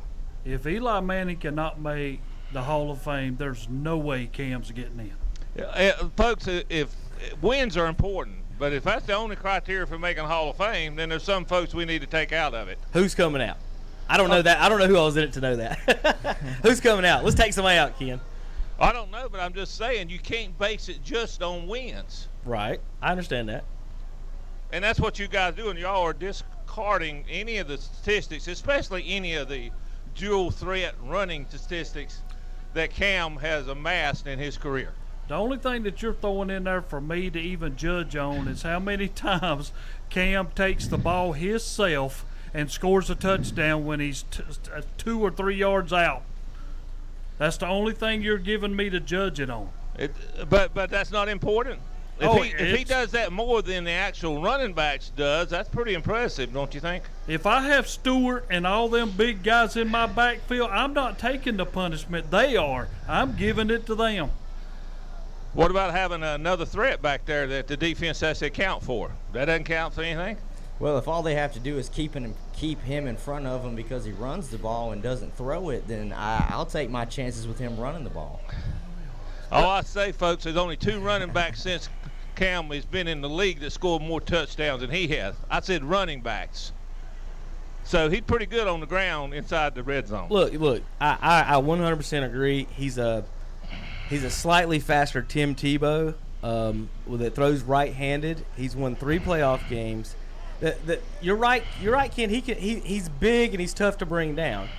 Randall Cunningham has more. It looks like more yards than him rushing. Cam does have more touchdowns. And like you said, and Terry's alluding to the 3-yard runs. And we're talking about also when you do run with the quarterback, you got an extra blocker in there on the goal line. I don't have seen nothing wrong. If I was the Panthers, I'd do it too. But that doesn't when you can't say he's a better running quarterback than other running quarterbacks. No, I don't think anybody's going to say he's better than Michael Vick running the ball. But Vick's not running a 2-yard ram it up the middle touchdown, and that's what Cam is valuable at, being that tall and being that big. Randall Cunningham probably wouldn't have done that either. Those boys were skinny. Lamar Jackson might even go down being one of the best dual threat quarterbacks. What we're seeing. You like Lamar? I do like Lamar. Cam's MVP season, he was 27th in completion percentage, 16th in yards. How many other MVPs are not in the top 10 in any of those? He's like I said. So the same year Cam's MVP season, he was 59%. Blake Bortles was 58%, and Blake Bortles had more yards than him. Cam Newton's MVP season. Here's people who had more yards and a better completion percentage than him passing wise. Terry, Derek Carr, Ryan Tannehill, Eli Manning, Jay Cutler, Sam Bradford, Alex Smith. I said Stanford. What's his name? Stafford. I guess spell check got me on that one. And Kirk Cousins. So what they're getting at, Ken, is that, yes, he's a big guy. He can run. It's the passing that's always been the question, and that's what people are seeing with this Norv Turner offense. Is Kyle Allen, I think that's what Hunter was getting at earlier, is he better suited? And that's where we get. I guess that's where the Panthers, they just got a lot of decisions on where they want to go, and they're going to have to kind of stay the course on one or the other, I think. Well, the truth is the Panthers do have more offensive weapons now than they've had in past years. Cam enjoyed that the first half of last year, and he got hurt, didn't play well after that. And this year, Kyle Allen is enjoying those weapons he has out there in offense. So I think either one of them can run Norv Turner's offense.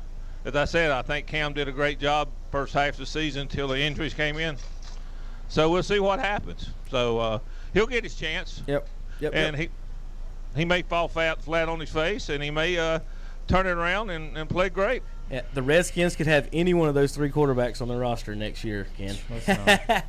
All right. The last thing, the only thing I'll say, and Ken, you know as much as I do, that's how new guys get started. Dak took Romo's place. That's how Brady took Bledsoe's place. Bledsoe even came in and won the playoff game, and they still kicked him back out. That's how it starts. It takes somebody to take their place, and Allen might have put his notch in as saying, this should be my team. And I'm happy for Allen. I like Kyle Allen. I think he's a diamond in the rough that they found, they had on the roster, and I'm glad to see him doing well. And Ken, this is my last question for you on the Panthers. As a Panthers fan, I know you're happy to hear that Christian McCaffrey is in MVP discussion, and so far he's having a fantastic year. But I have to ask you, because I know a lot of Panthers fans that feel the same way I kind of feel about it. Are you concerned with the workload that he's taking for his size? I'm not as concerned as a lot of fans are.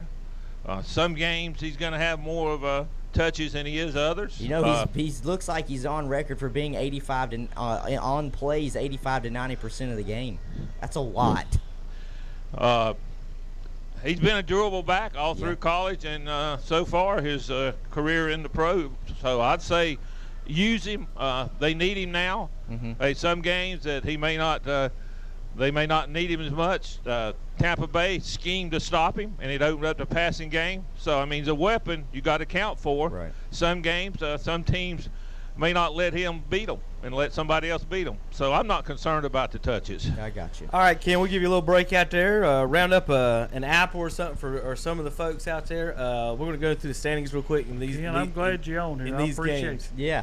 Ken Link sitting out at the Apple Festival today. If you're listening, go by and see him today. Take him and Calvin some food, something to drink. Stop by and say hello to him. If you get to him before 10:15, he might put you on there and talk a little sports. Right now, the Panthers are in 7th place in the NFC, one game out of the playoffs. Minnesota right now has the tiebreaker over the Panthers based on win percentage in conference games. They're both 4-2. Bears 8th.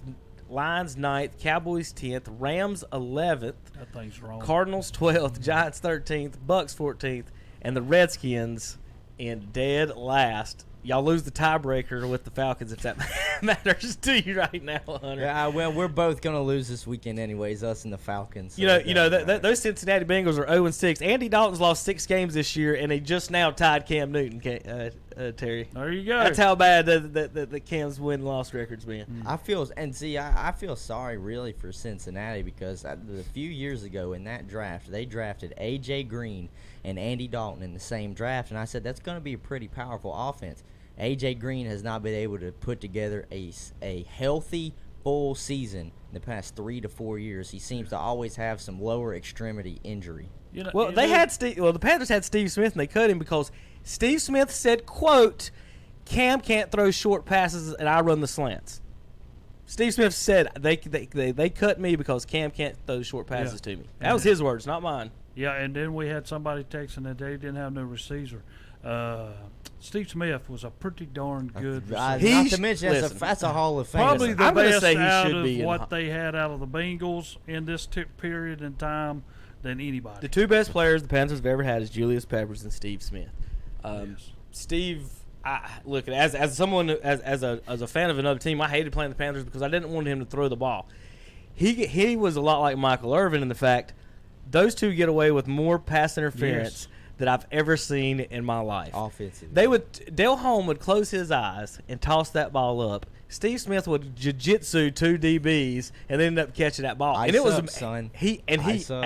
did a great job. You couldn't bring him down when he caught the ball. He played mad every game. Yeah, he's a nut, but I liked him. I liked him. I think he still wants to play right now. There will never be a receiver like Agent 89. Let me tell you what. There will never be a receiver like Agent 89. Over in the AFC, the Dolphins and Bengals are 0-5 and 0-6. Jets 1-4. Where did that one win come from, Hunter? The Jets, Jets sure did pull it out. Sam Darnold's spleen wasn't giving him enough problems to stop him from beating the Dallas Cowboys. Terry, I was told you can't spell Dallas without back-to-back L's. Well, I mean, But were you surprised that the Jets came out and played that well with Sam Darnold back? Well, I mean, this is an NFL team, guys. We keep forgetting about that. Even if you owe in something, if you come not to play, you're going to get beat. Yeah. I mean, that's how it is. I mean, and then when people tell me, this college team's as good as the NFL, no, you're losing your mind. Okay, here's a fun question for you, Terry. You take all of the potential draft picks coming in next year on the college game and put them on a team. Does that team beat the Miami Dolphins? All of the draft picks? No. Really? Nope. There's some men on defense. I know there's some men on defense. There's some men on defense. And there's some men on the offensive line. There's some men coming as well up in the NFL draft. It's a pride. You mean to tell me basketball-wise, I can see stuff like that? No, because this is what I mean. You mean to tell me Justin Herbert couldn't outduel Ryan Fitzmagic or Josh Rosen at quarterback position? At this second? At this moment. No. Okay. I think he can outduel Josh Rosen. Not Fitzmagic. Fitzmagic's going to go out Ain't there no way. Throw He's 5 touchdowns. I was going to say 500 yards. 5 touchdowns, He'll throw 6 500 picks. yards on 5 touchdowns, 6 picks. That's fine. I like watching Well, another thing, Fitzmagic. too, when you're speaking of Miami, I do think Miami's in a turmoil right now, too. They don't know who to start, whether they're going for Rosen. If you're going to go for Rosen, you leave him in the game. I don't care what he goes through. he stays. When they brought Josh Rosen out in the second half last week against Washington, when they put Fitzpatrick in there, they said, quote, Josh Rosen is still going to be our starting quarterback going forward. And then what did they do Monday or Tuesday? Yep. They switched it up. That's what I'm Fitzpatrick. saying. Yeah, I mean, you cannot be the as a head coach doing stuff like that. So I don't know. They just. I mean, are they going to? Here's what I don't like about this situations with say Miami. They put this coach in a situation with no players, and they make him look bad and bad and bad and bad. Mm-hmm. So he's the one that's got to endure it, and he's the one that's going to get fired, and they're going to blame it on him. And he's not the. He may be a bad coach. He may be a good coach, but you don't know without any players. Yeah, I mean, you really don't know. But he's got to make his mind up. I'm staying with one quarterback. We already see this. This does not happen. I don't care who's running double quarterbacks. You're not going to be a winner. You know what's bad though too is though they traded for Josh Rosen from Arizona because obviously Arizona wanted to draft Kyler Murray.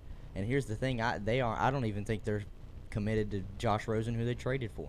I think Josh Rosen might end up being cut next year, and they're just going to draft, or actually by the end of the year, and they're just going to draft another quarterback in this coming draft. I think there's question marks all over the board in Miami. So, and speaking of it's NFL stuff, come Sunday at 8:20. No, when Terry, Dallas beats Philadelphia, all them Philadelphia fans will be mad because we've lost 3 straight and we're still ahead of you. Yeah, them Jets fans. I heard all that. Yeah. I mean, you know. Hey, don't get me wrong. I'm proud of them. I mean, Jets finally won a game. I mean, it was like the Jets won a game. Terry, are y'all not in trouble? Here's the thing. Are we in trouble? Are y'all not in trouble? Here's the thing. We're not in trouble. All we got to do is beat Philly. We still in first. Well, then you got 9 more games. They got the same people we got to play. Jets are happy that Terry, y'all have lost to every good team. Jets are happy that they won a game only to come tomorrow and lose, or no, Monday night and lose because they play New England. How many wins Redskins got? We got 0. How many wins Dolphins got? 0. How many wins the Giants got? I'm sorry, we got 1 win. We beat the Dolphins. That's what I'm saying. I mean, dang it! Cowboys have beat the Giants, Redskins, and Dolphins. Lost to the Saints, a playoff team. Lost to the Packers, a playoff team. We're good. And you lost to the Jets, Terry. It's like this. I mean, if you score 3 touchdowns, we're unbeaten. So let's go by that measure, Hunter. Good teams bad. Let's go good teams, bad teams, win loss. And we lost by 10. Bad teams. Eagles 3-3. Eagles lost. That's 3-4. Giants win 4-4. Vikings lost 4-5. Lions lost 4-6. Patriots 4-7. Bills 4-8. Bears 4-9. Rams 4-10. 4-11. Y'all might. You got the Redskins 5-11. Cowboys going 5-11. I will put it like this, sir. And this is me, and it's got to happen. If Dallas loses to Philly, then Garrett should be gone. I'm sorry. But here's the problem I have with that. When I think of that and then I think about who are they going to move in to take his place. Exactly. There's no way. You can't move Kellen Moore up to be your coach. You can't. I mean, I don't think we got anybody else on the team that Bill can Callahan take that spot. up. You've already demoted Moore. Garrett's doing the play calling now. Tony Romo said Garrett's doing the play calling. Terrell Owens, Tony Romo, Des Bryant, all getting on him right now online and stuff, Terry. I mean, it's... Oh, they are. But now Des Bryant's going to say something anyway when they're losing.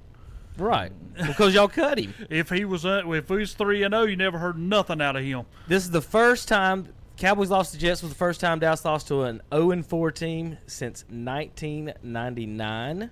Seahawks improved to 5-1, tying the best start in franchise history. The Legion of Boom is no longer there. Russell Wilson is doing it all. So, Romo made a comment about seeing Garrett's footprints all over the offense. Dez quoted, that's cold-blooded, actually, talking about Dez on that. Terry, everybody's throwing Joe Flacco under the bus all the time. Top 10 playoff wins in NFL history. Tom Brady 1, Montana, Bradshaw, Elway, Peyton Manning's 5, Roethlisberger 6, Brett Favre 7, Troy Aikman 8th, Roger Staubach 9th, and with the 10th most wins in NFL playoff history, ladies and gentlemen, Joe Flacco. Well, I hate to tell you, he won't be moving up anytime soon on that list. 10th in playoff victories, Joe Flacco. He has 10 wins. Cam has 3. What number was Brett Favre in? Favre was 7. Okay, Shannon, be quiet about Brett Favre. Yeah. Aitman was He did text us Aitman was about it. 8th. Staubach what he was said. 9th. Brady, of course, won Montana 2. Bradshaw, Elway, Peyton Manning, the top 5 in playoff wins all time. Let's see if I got any other news and notes on my tweets and stuff. I know whatchamacallit, Prather in there has been telling me it's time Like for a 100 break. times. I know, but, whatever. Patriots defense, guys, real quick, 8 points a game. It's gonna 8 points a game. Get this. I think it goes up by like a tick because I This- think the Jets get 10. Before last game, before Sunday's games, listen to this. Patriots had given up 3 touchdowns on the season, and they've given up 2 field goals on the season. Yeah. In those games, right? That's 5 scoring drives, right? The defense has scored 5 touchdowns. Sure have. The defense for the Patriots has outscored the other teams. Fun fact for you that play fantasy Brady football. doesn't even have to score, and they would be undefeated If you this play year. fantasy football, fun fact, the Patriots are averaging about 20 points for their defense. Is that good? That's fantastic. That's if you don't, fantastic gotta because explain that to every them. week a defense yeah. is around 6 or 7 points. They're like averaging 20, and it's going to be high this week because they play the Jets. Somebody said every one of them quarterbacks had great defenses. Whoa. Well, yeah, it's how football works. Yeah, that's natural. How do you think Cam Newton got Defense 3 playoff wins? Championship, not offense. Think about this, Terry. So break down his 3 playoff wins. Ryan Lindley, when they made the playoffs at 7-8-1, so they shouldn't have even been in the playoffs, but the division was so bad, they won the division with 7 wins. Yeah. And then got to play Ryan Lindley. Third string. One person tell me what he looks like. Just, I don't know. Anything. Just tell me anything about Ryan Tell Lindley. me where he's at today. His second win was against Carson Palmer. Carson Palmer in that game, Terry, he threw 4 interceptions. You should win. Cam played a great game that That's game, right. didn't he? You should 4 interceptions. In fact, that was the game where the Panthers, I think, were up 10 or 13 to nothing before Cam ever threw a single pass in the game. They were up by 2 scores before Cam ever threw a single pass. So there's 2 wins right there against the Cardinals, and then they beat the Russell Wilson game. Yeah. And they threw that pass over the middle. There was some controversial calls in that one too, but nonetheless, 2 to 4 wins, 5 wins. Those quarterbacks, a lot. I just read off a lot of quarterbacks. Mike Tomczak, Boomers, all these quarterbacks. Boomer Esiason lost 2 Super Bowls. But Joe Flacco's got 10. Eli's got 8, and most people say those guys aren't Hall of Famers, Terry. So, and they've got Super Bowl rings as well. All right, guys, we got to take a break. We went way long in the NFL all day long. JP's going to take a super break. We come back. It's we got prime time NFL season. We got NCAA Pick'em to do. We've got NASCAR, and we've got Major League Baseball to go over a little bit on the playoffs. Real quick, right down the schedule for NFL. This wire is just. Are y'all getting that static in y'all's ears? Yes. Oh, that must be JP. Turn down Ken. Sorry, Ken. Did you turn him down? Okay, we must be getting static in our ears from somewhere It's else. not All right. Ken. Real quick, down the line, this weekend, Cowboys and Eagles Sunday night, Terry. Monday night, it doesn't look like going to be much. The Patriots are playing an easy-to-beat Jets team, right, Terry? No comment from to my left on that one. We lose to the Jets, and everybody thinks that's the end of the world. Well, are the Patriots going to lose to the Jets? No. Oh, okay. No. All right. Beat them like a drum. Beat them like a drum. All right. Any other big games this week? No. Not really. This week doesn't have good. Vikings and matchups. Lions, is that the biggest game? Vikings, Lions, and maybe Houston. How about Indianapolis. Green Bay? Hey, the bet of the week. The bet of the week. If you want to win the most money, pick the Redskins to beat the 49ers to win this week. If you want to win the most money, one more thing. that's the one. Uh-huh. All right. We keep talking about Kansas City. Hey, they wolf out my homie. They might be done. Terry's prediction is going to come true. Hunter, I'm telling you. It's not. because he said that the Chiefs would not make the playoffs for the season. Then the quarterback gets hurt. It won't come true. I predicted the Broncos would make it because of Joe Flacco. That won't And then the happen. Raiders are off and running. We'll be back in There a we minute on go. KTCBroadcasting.com. Straps Jewelers in downtown Lincoln has been your hometown jeweler since 1952. Their customers keep coming back time and time again, generation after generation. You'll find a large selection of fine quality jewelry for any budget, and for most any occasion. And they feature in-house jewelry repair, and layaways are welcome. So start your tradition today with a visit to Straps Jewelers, 315 East Main Street in downtown Lincoln. Online at strapsjewelers.com and like them on Facebook too. It's Mush Music and Mutts this Saturday in Uptown Shelby, and you're invited. Come out for the pet costume contest and parade, the Liver Mush recipe contest, a kids zone, along with music. Pick up this week's What's Up Shopper for more information. Brought to you by Sheila Sheds in Cherryville, Shelby, and Lincoln. By Southern Equipment Rentals on Highway 18 North in Shelby. By TSB Auto Trim on Highway 180 North in Shelby. By Uptown Girl Boutique on West Gold Street in Kings Mountain. By Webb Chemical and Paper Company on Highway 74 West in Shelby. By West End Sales on Highway 18 North in Vale. By Whiskers Nails and Puppy Dog Tails on the Washburn Switch Road in Shelby. By Boost Bike Shop on West Marion Street in Uptown Shelby. By Ronaldo Kia on Highway 74 Bypass East in Shelby. And by Personnel Services Unlimited in Gastonia, Forest City, and Shelby, and online at psuhasjobs.com. Don't miss this year's Mush Music and Mutts Festival this Saturday, October the 19th in Uptown Shelby. Breakfast, lunch, or dinner, you can get it all at Pat's Drive-In in Cherryville. Pat's Drive-In opens for breakfast Monday through Friday at 6 a.m. Lunch and dinner served till 8 p.m. For breakfast, there's bacon, sausage, liver mush, gravy biscuits, and pancakes. For lunch and dinner, all of your favorite sandwiches, including Lotta Burgers, chicken tender plates, and Big Chef salad and chicken salad. Before the game or after the game, it's Pat's Drive-In, 604 West Church Street in Cherryville. Call 704-435-8833. Cakes and cookies, toys and gifts. Christmas at your fingertips. It's the shopping event of the season, the Southern Christmas Show, November 14th through 24th at the Park Expo and Conference Center. Explore a woodland Christmas with forest-inspired decorations for the merriest time of year, and shop hundreds of booths to find one-of-a-kind gifts for everyone on your list. Buy tickets online and save at southernChristmasShow.com. Let's go to the Southern Christmas Show.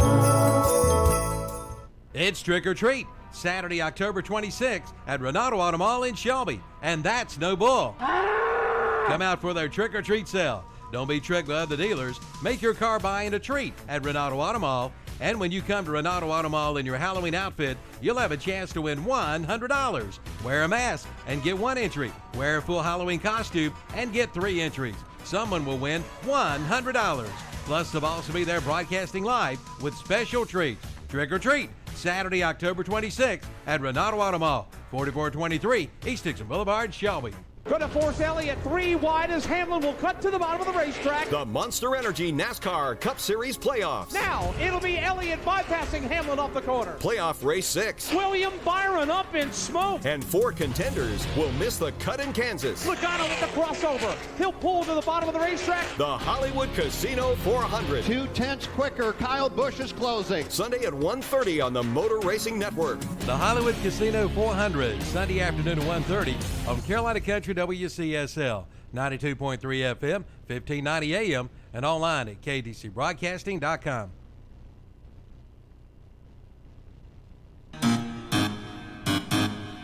Hello. Friday, October 25th, from 5 to 10 p.m. in downtown Cherryville.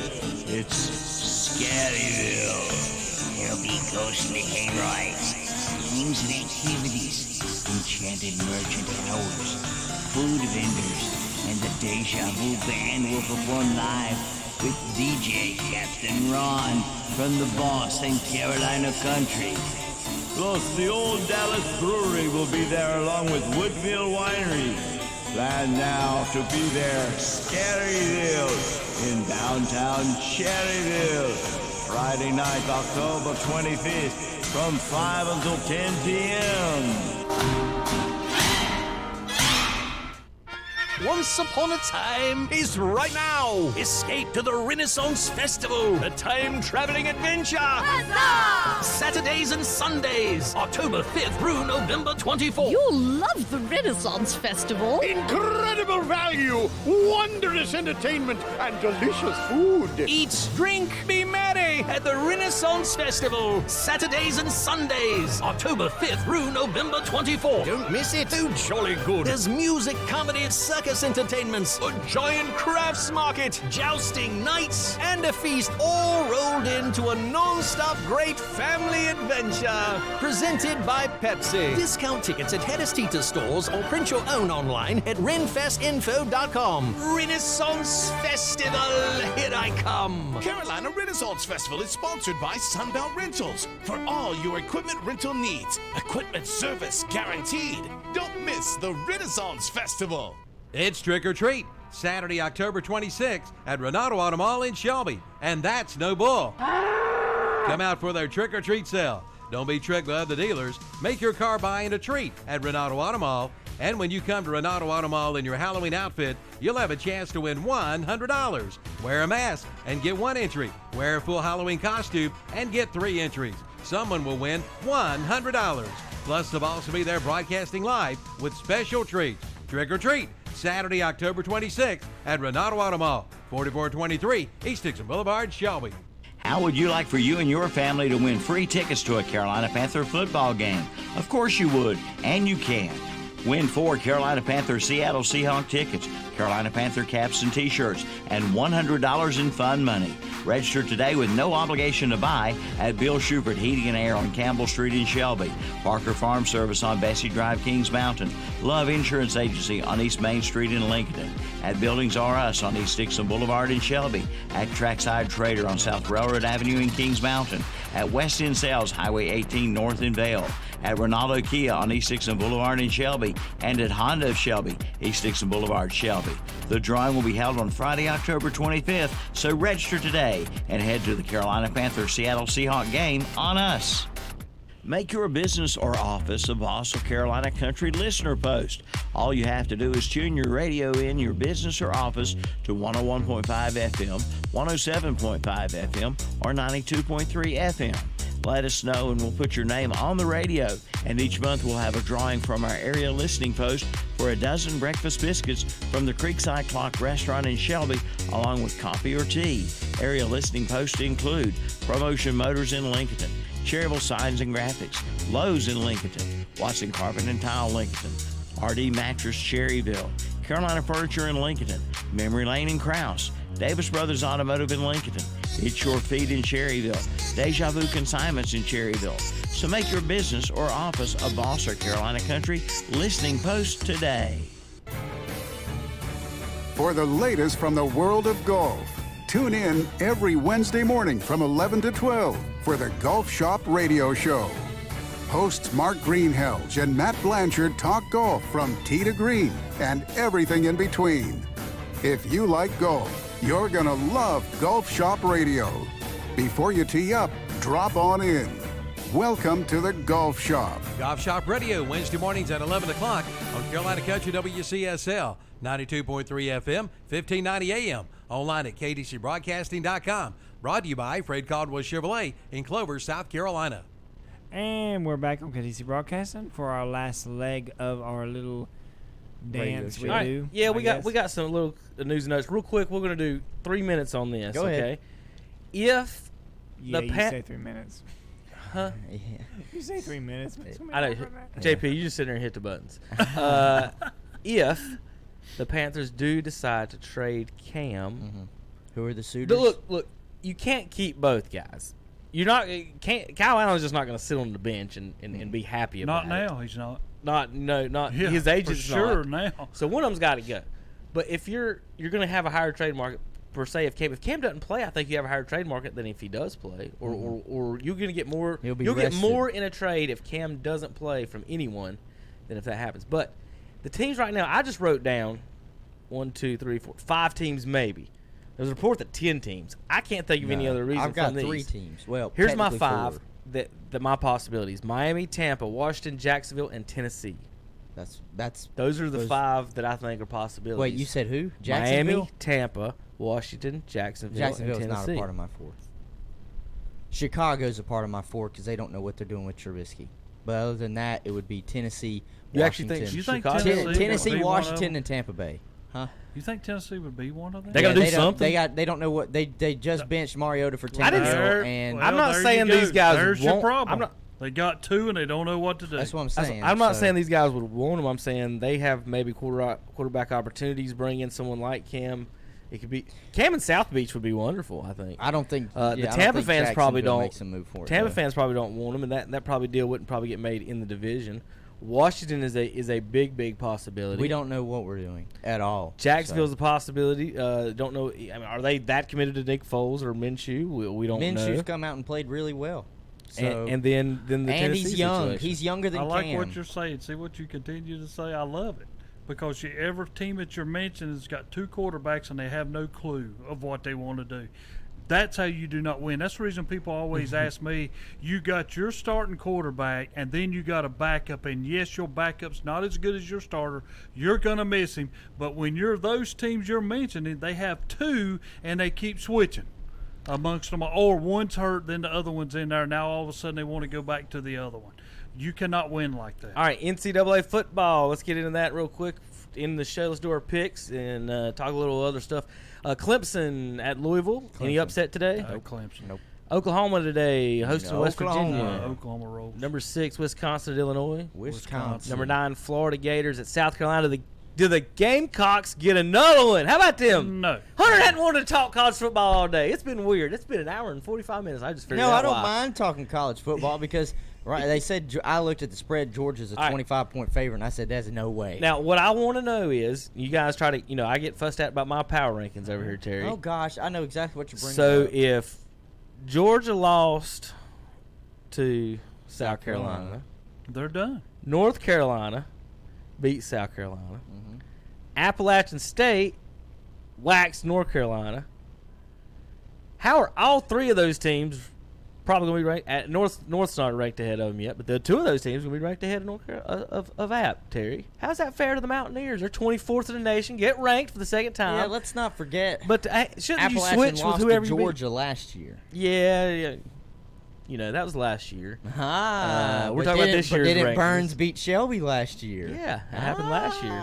No more. I can't say that no more. Okay. But yeah. it's and this is one of the things I don't like about college football is that they do put so much in. Like in basketball, the rankings don't matter. We can argue, and if you lose, this team's probably better than this one. But you still have an opportunity at the end. In football, if you lose and you're to start at number 3, you don't fall out of the top 25. But if you lose and start at number 24, you fall out of the top 25. Here's your problem with everything. If Georgia does not lose again, they're going to be right back up there wanting to be one of them top 4 to compete. But they'll have an opportunity to. Well, see, that should not happen because they'll you got play beat in by the SEC championship South game. Carolina team. Well, the committee will hold that against them because they still have to win the SEC championship game, which looks like it's going to be between either Alabama and LSU. You're going to have to win the SEC championship to get in. To get in at this point. Now, think about this. You're a Georgia fan. Yeah. That's a big school. That is a very big school. If the name of your school was Alabama, y'all wouldn't have to win the SEC championship to still get in. How does you feel about that? Because think about how much more Georgia is in prestige than even North Carolina that we can't even get in unless we go undefeated, and we still might not even get in the playoffs. Oh, you're right. And then Alabama could lose one, maybe you're 2 right. games. There was, they didn't win it 2 years ago. They wouldn't even in the conference championship. There was 2 or 3 years ago. North Carolina was having an undefeated season almost. Unfortunately, it didn't last, but they weren't even sniffing close to the top 10. I think the highest they got that year was 15. So I can agree on a lot of stuff when it comes to the NCAA and rankings, how it's very lopsided. Look at that. There's the same 3 conferences right there, Big Ten, SEC, and Clemson from the ACC. You got 7 undefeated teams, and then Boise State is down at 14. Texas has 2 losses. They're up that high. They're still 15th. 15. They're not and in the this 20s. is what they're arguing. 15. Their 2 losses are against LSU and Oklahoma. Those are. I mean, yeah. Those Should've names beat matter. one of them. Yeah, that's right, Terry. Should have beat one of them. I mean, Appalachian State's 5-0, Terry, and they're right behind. Let's look at all these. Texas has got us 4-2. 1, 2, 3, 4 undefeated teams behind Texas. Baylor, are they in a small conference? No, Big 12. Why are they not ranked ahead of Texas? They're 6-0. Texas is 4-2. Minnesota, are they in a small conference? Big 10. They're 6-0. Why aren't they ranked ahead of Texas?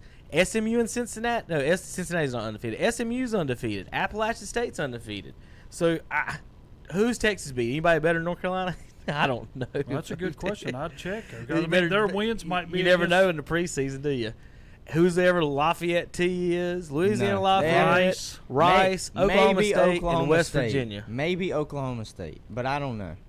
So Yeah, West Virginia's not good. They're not good. I mean, State.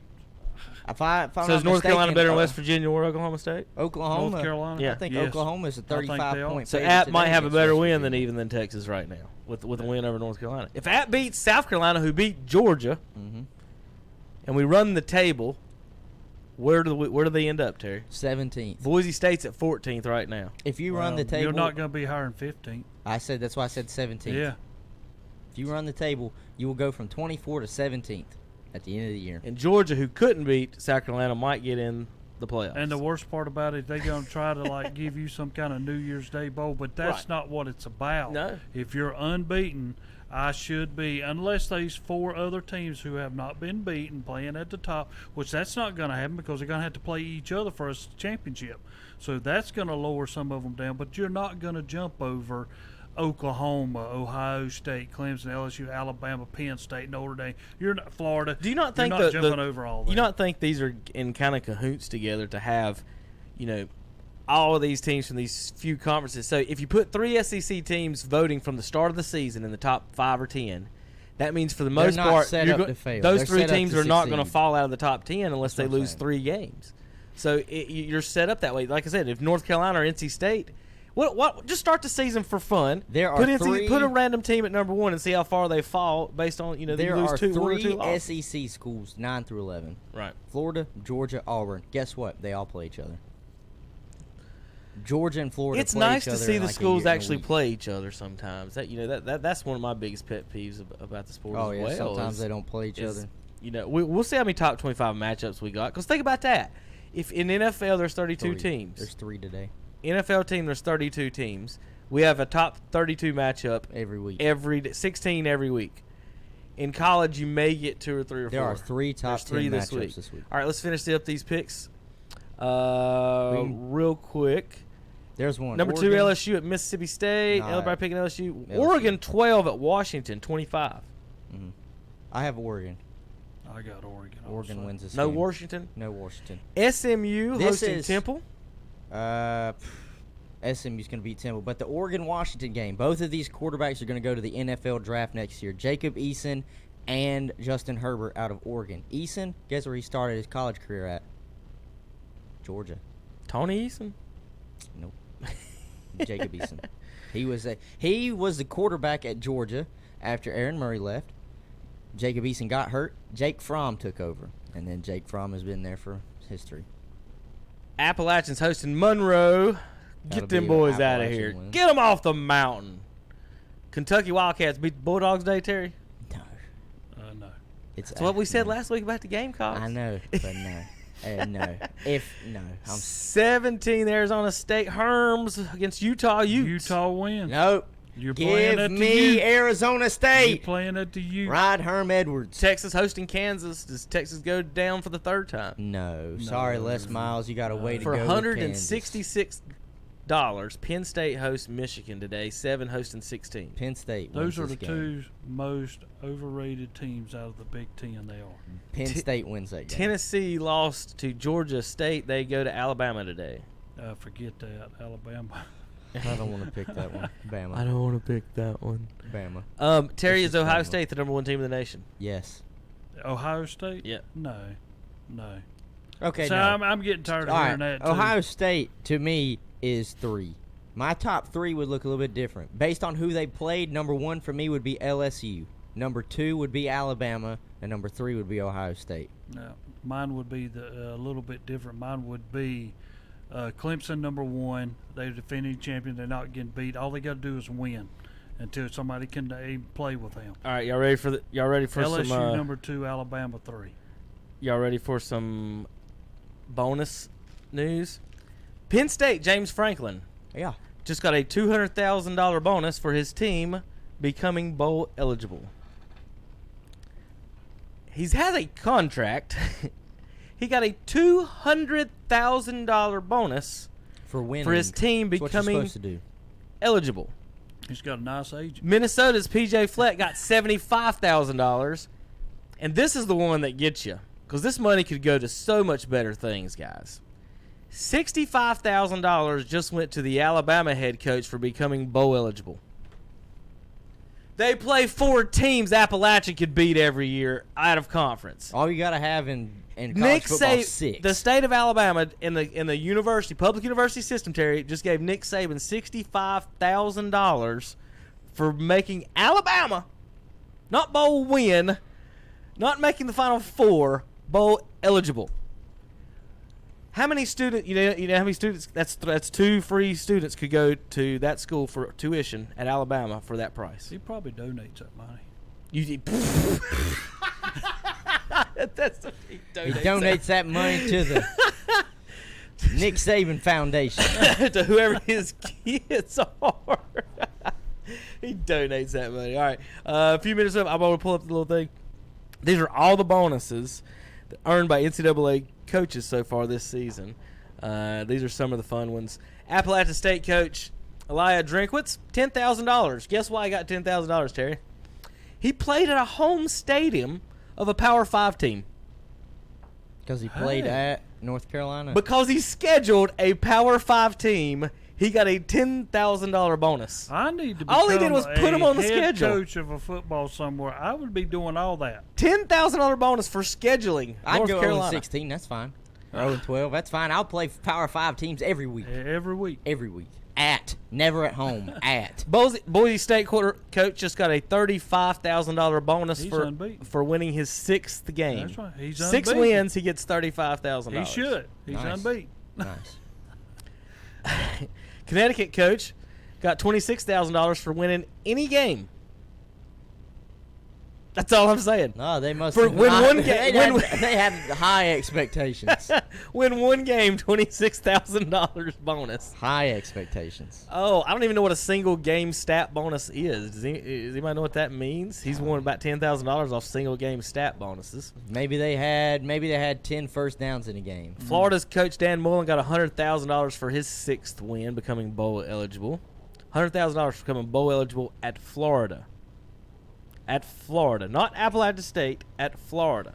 Well, that money might be coming out of how much they're going to get paid to go to that bowl game. Hawaii coach has got $15,000 this year, 2 $7,500 bonuses over beating Power 5 teams, Arizona and Oregon. We talked about them last week, and they're taking out the Pac-12, Terry. That's all we got to say. It's in Hawaii.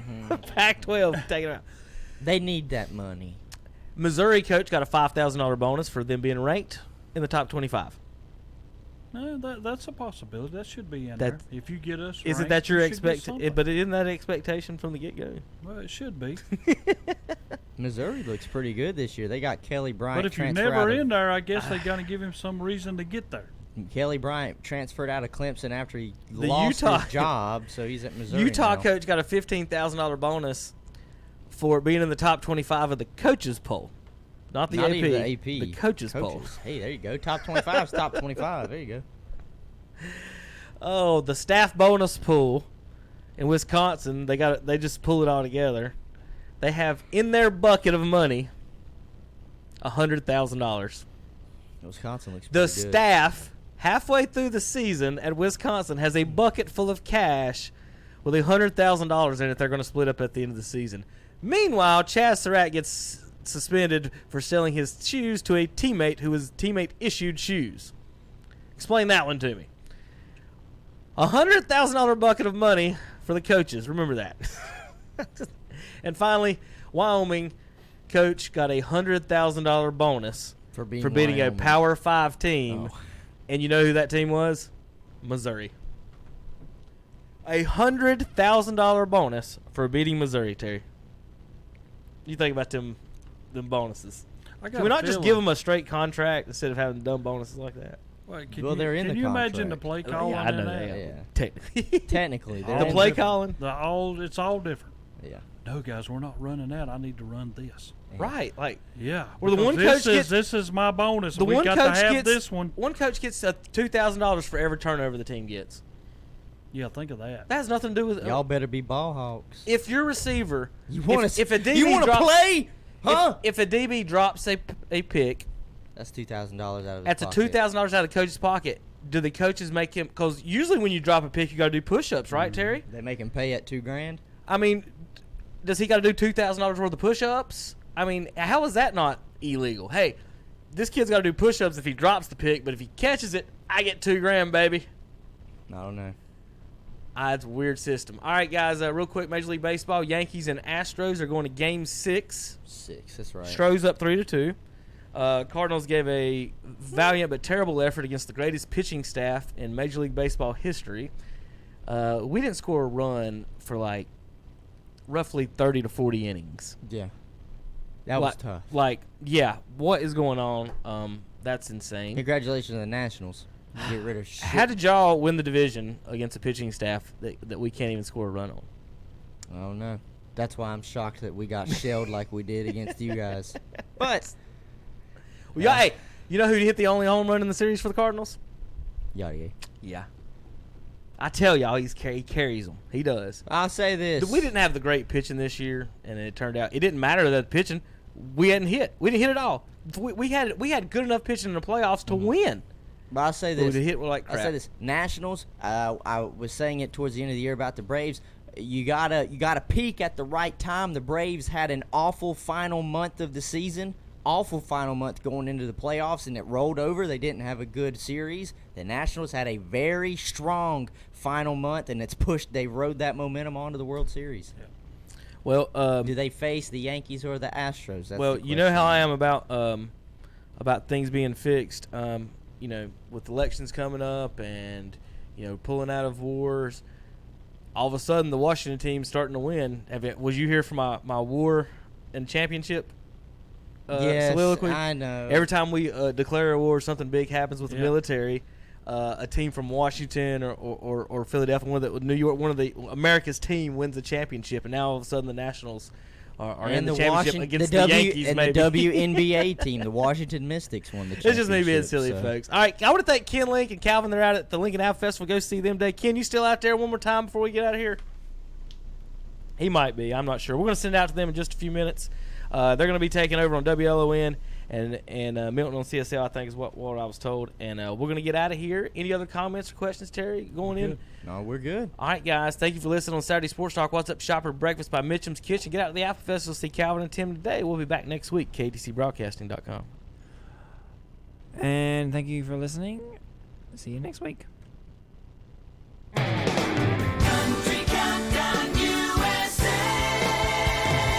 I'm Lon Helton, inviting you to join me as I count down the week's top 30 with my co-host Chris Jansen, who tells me about his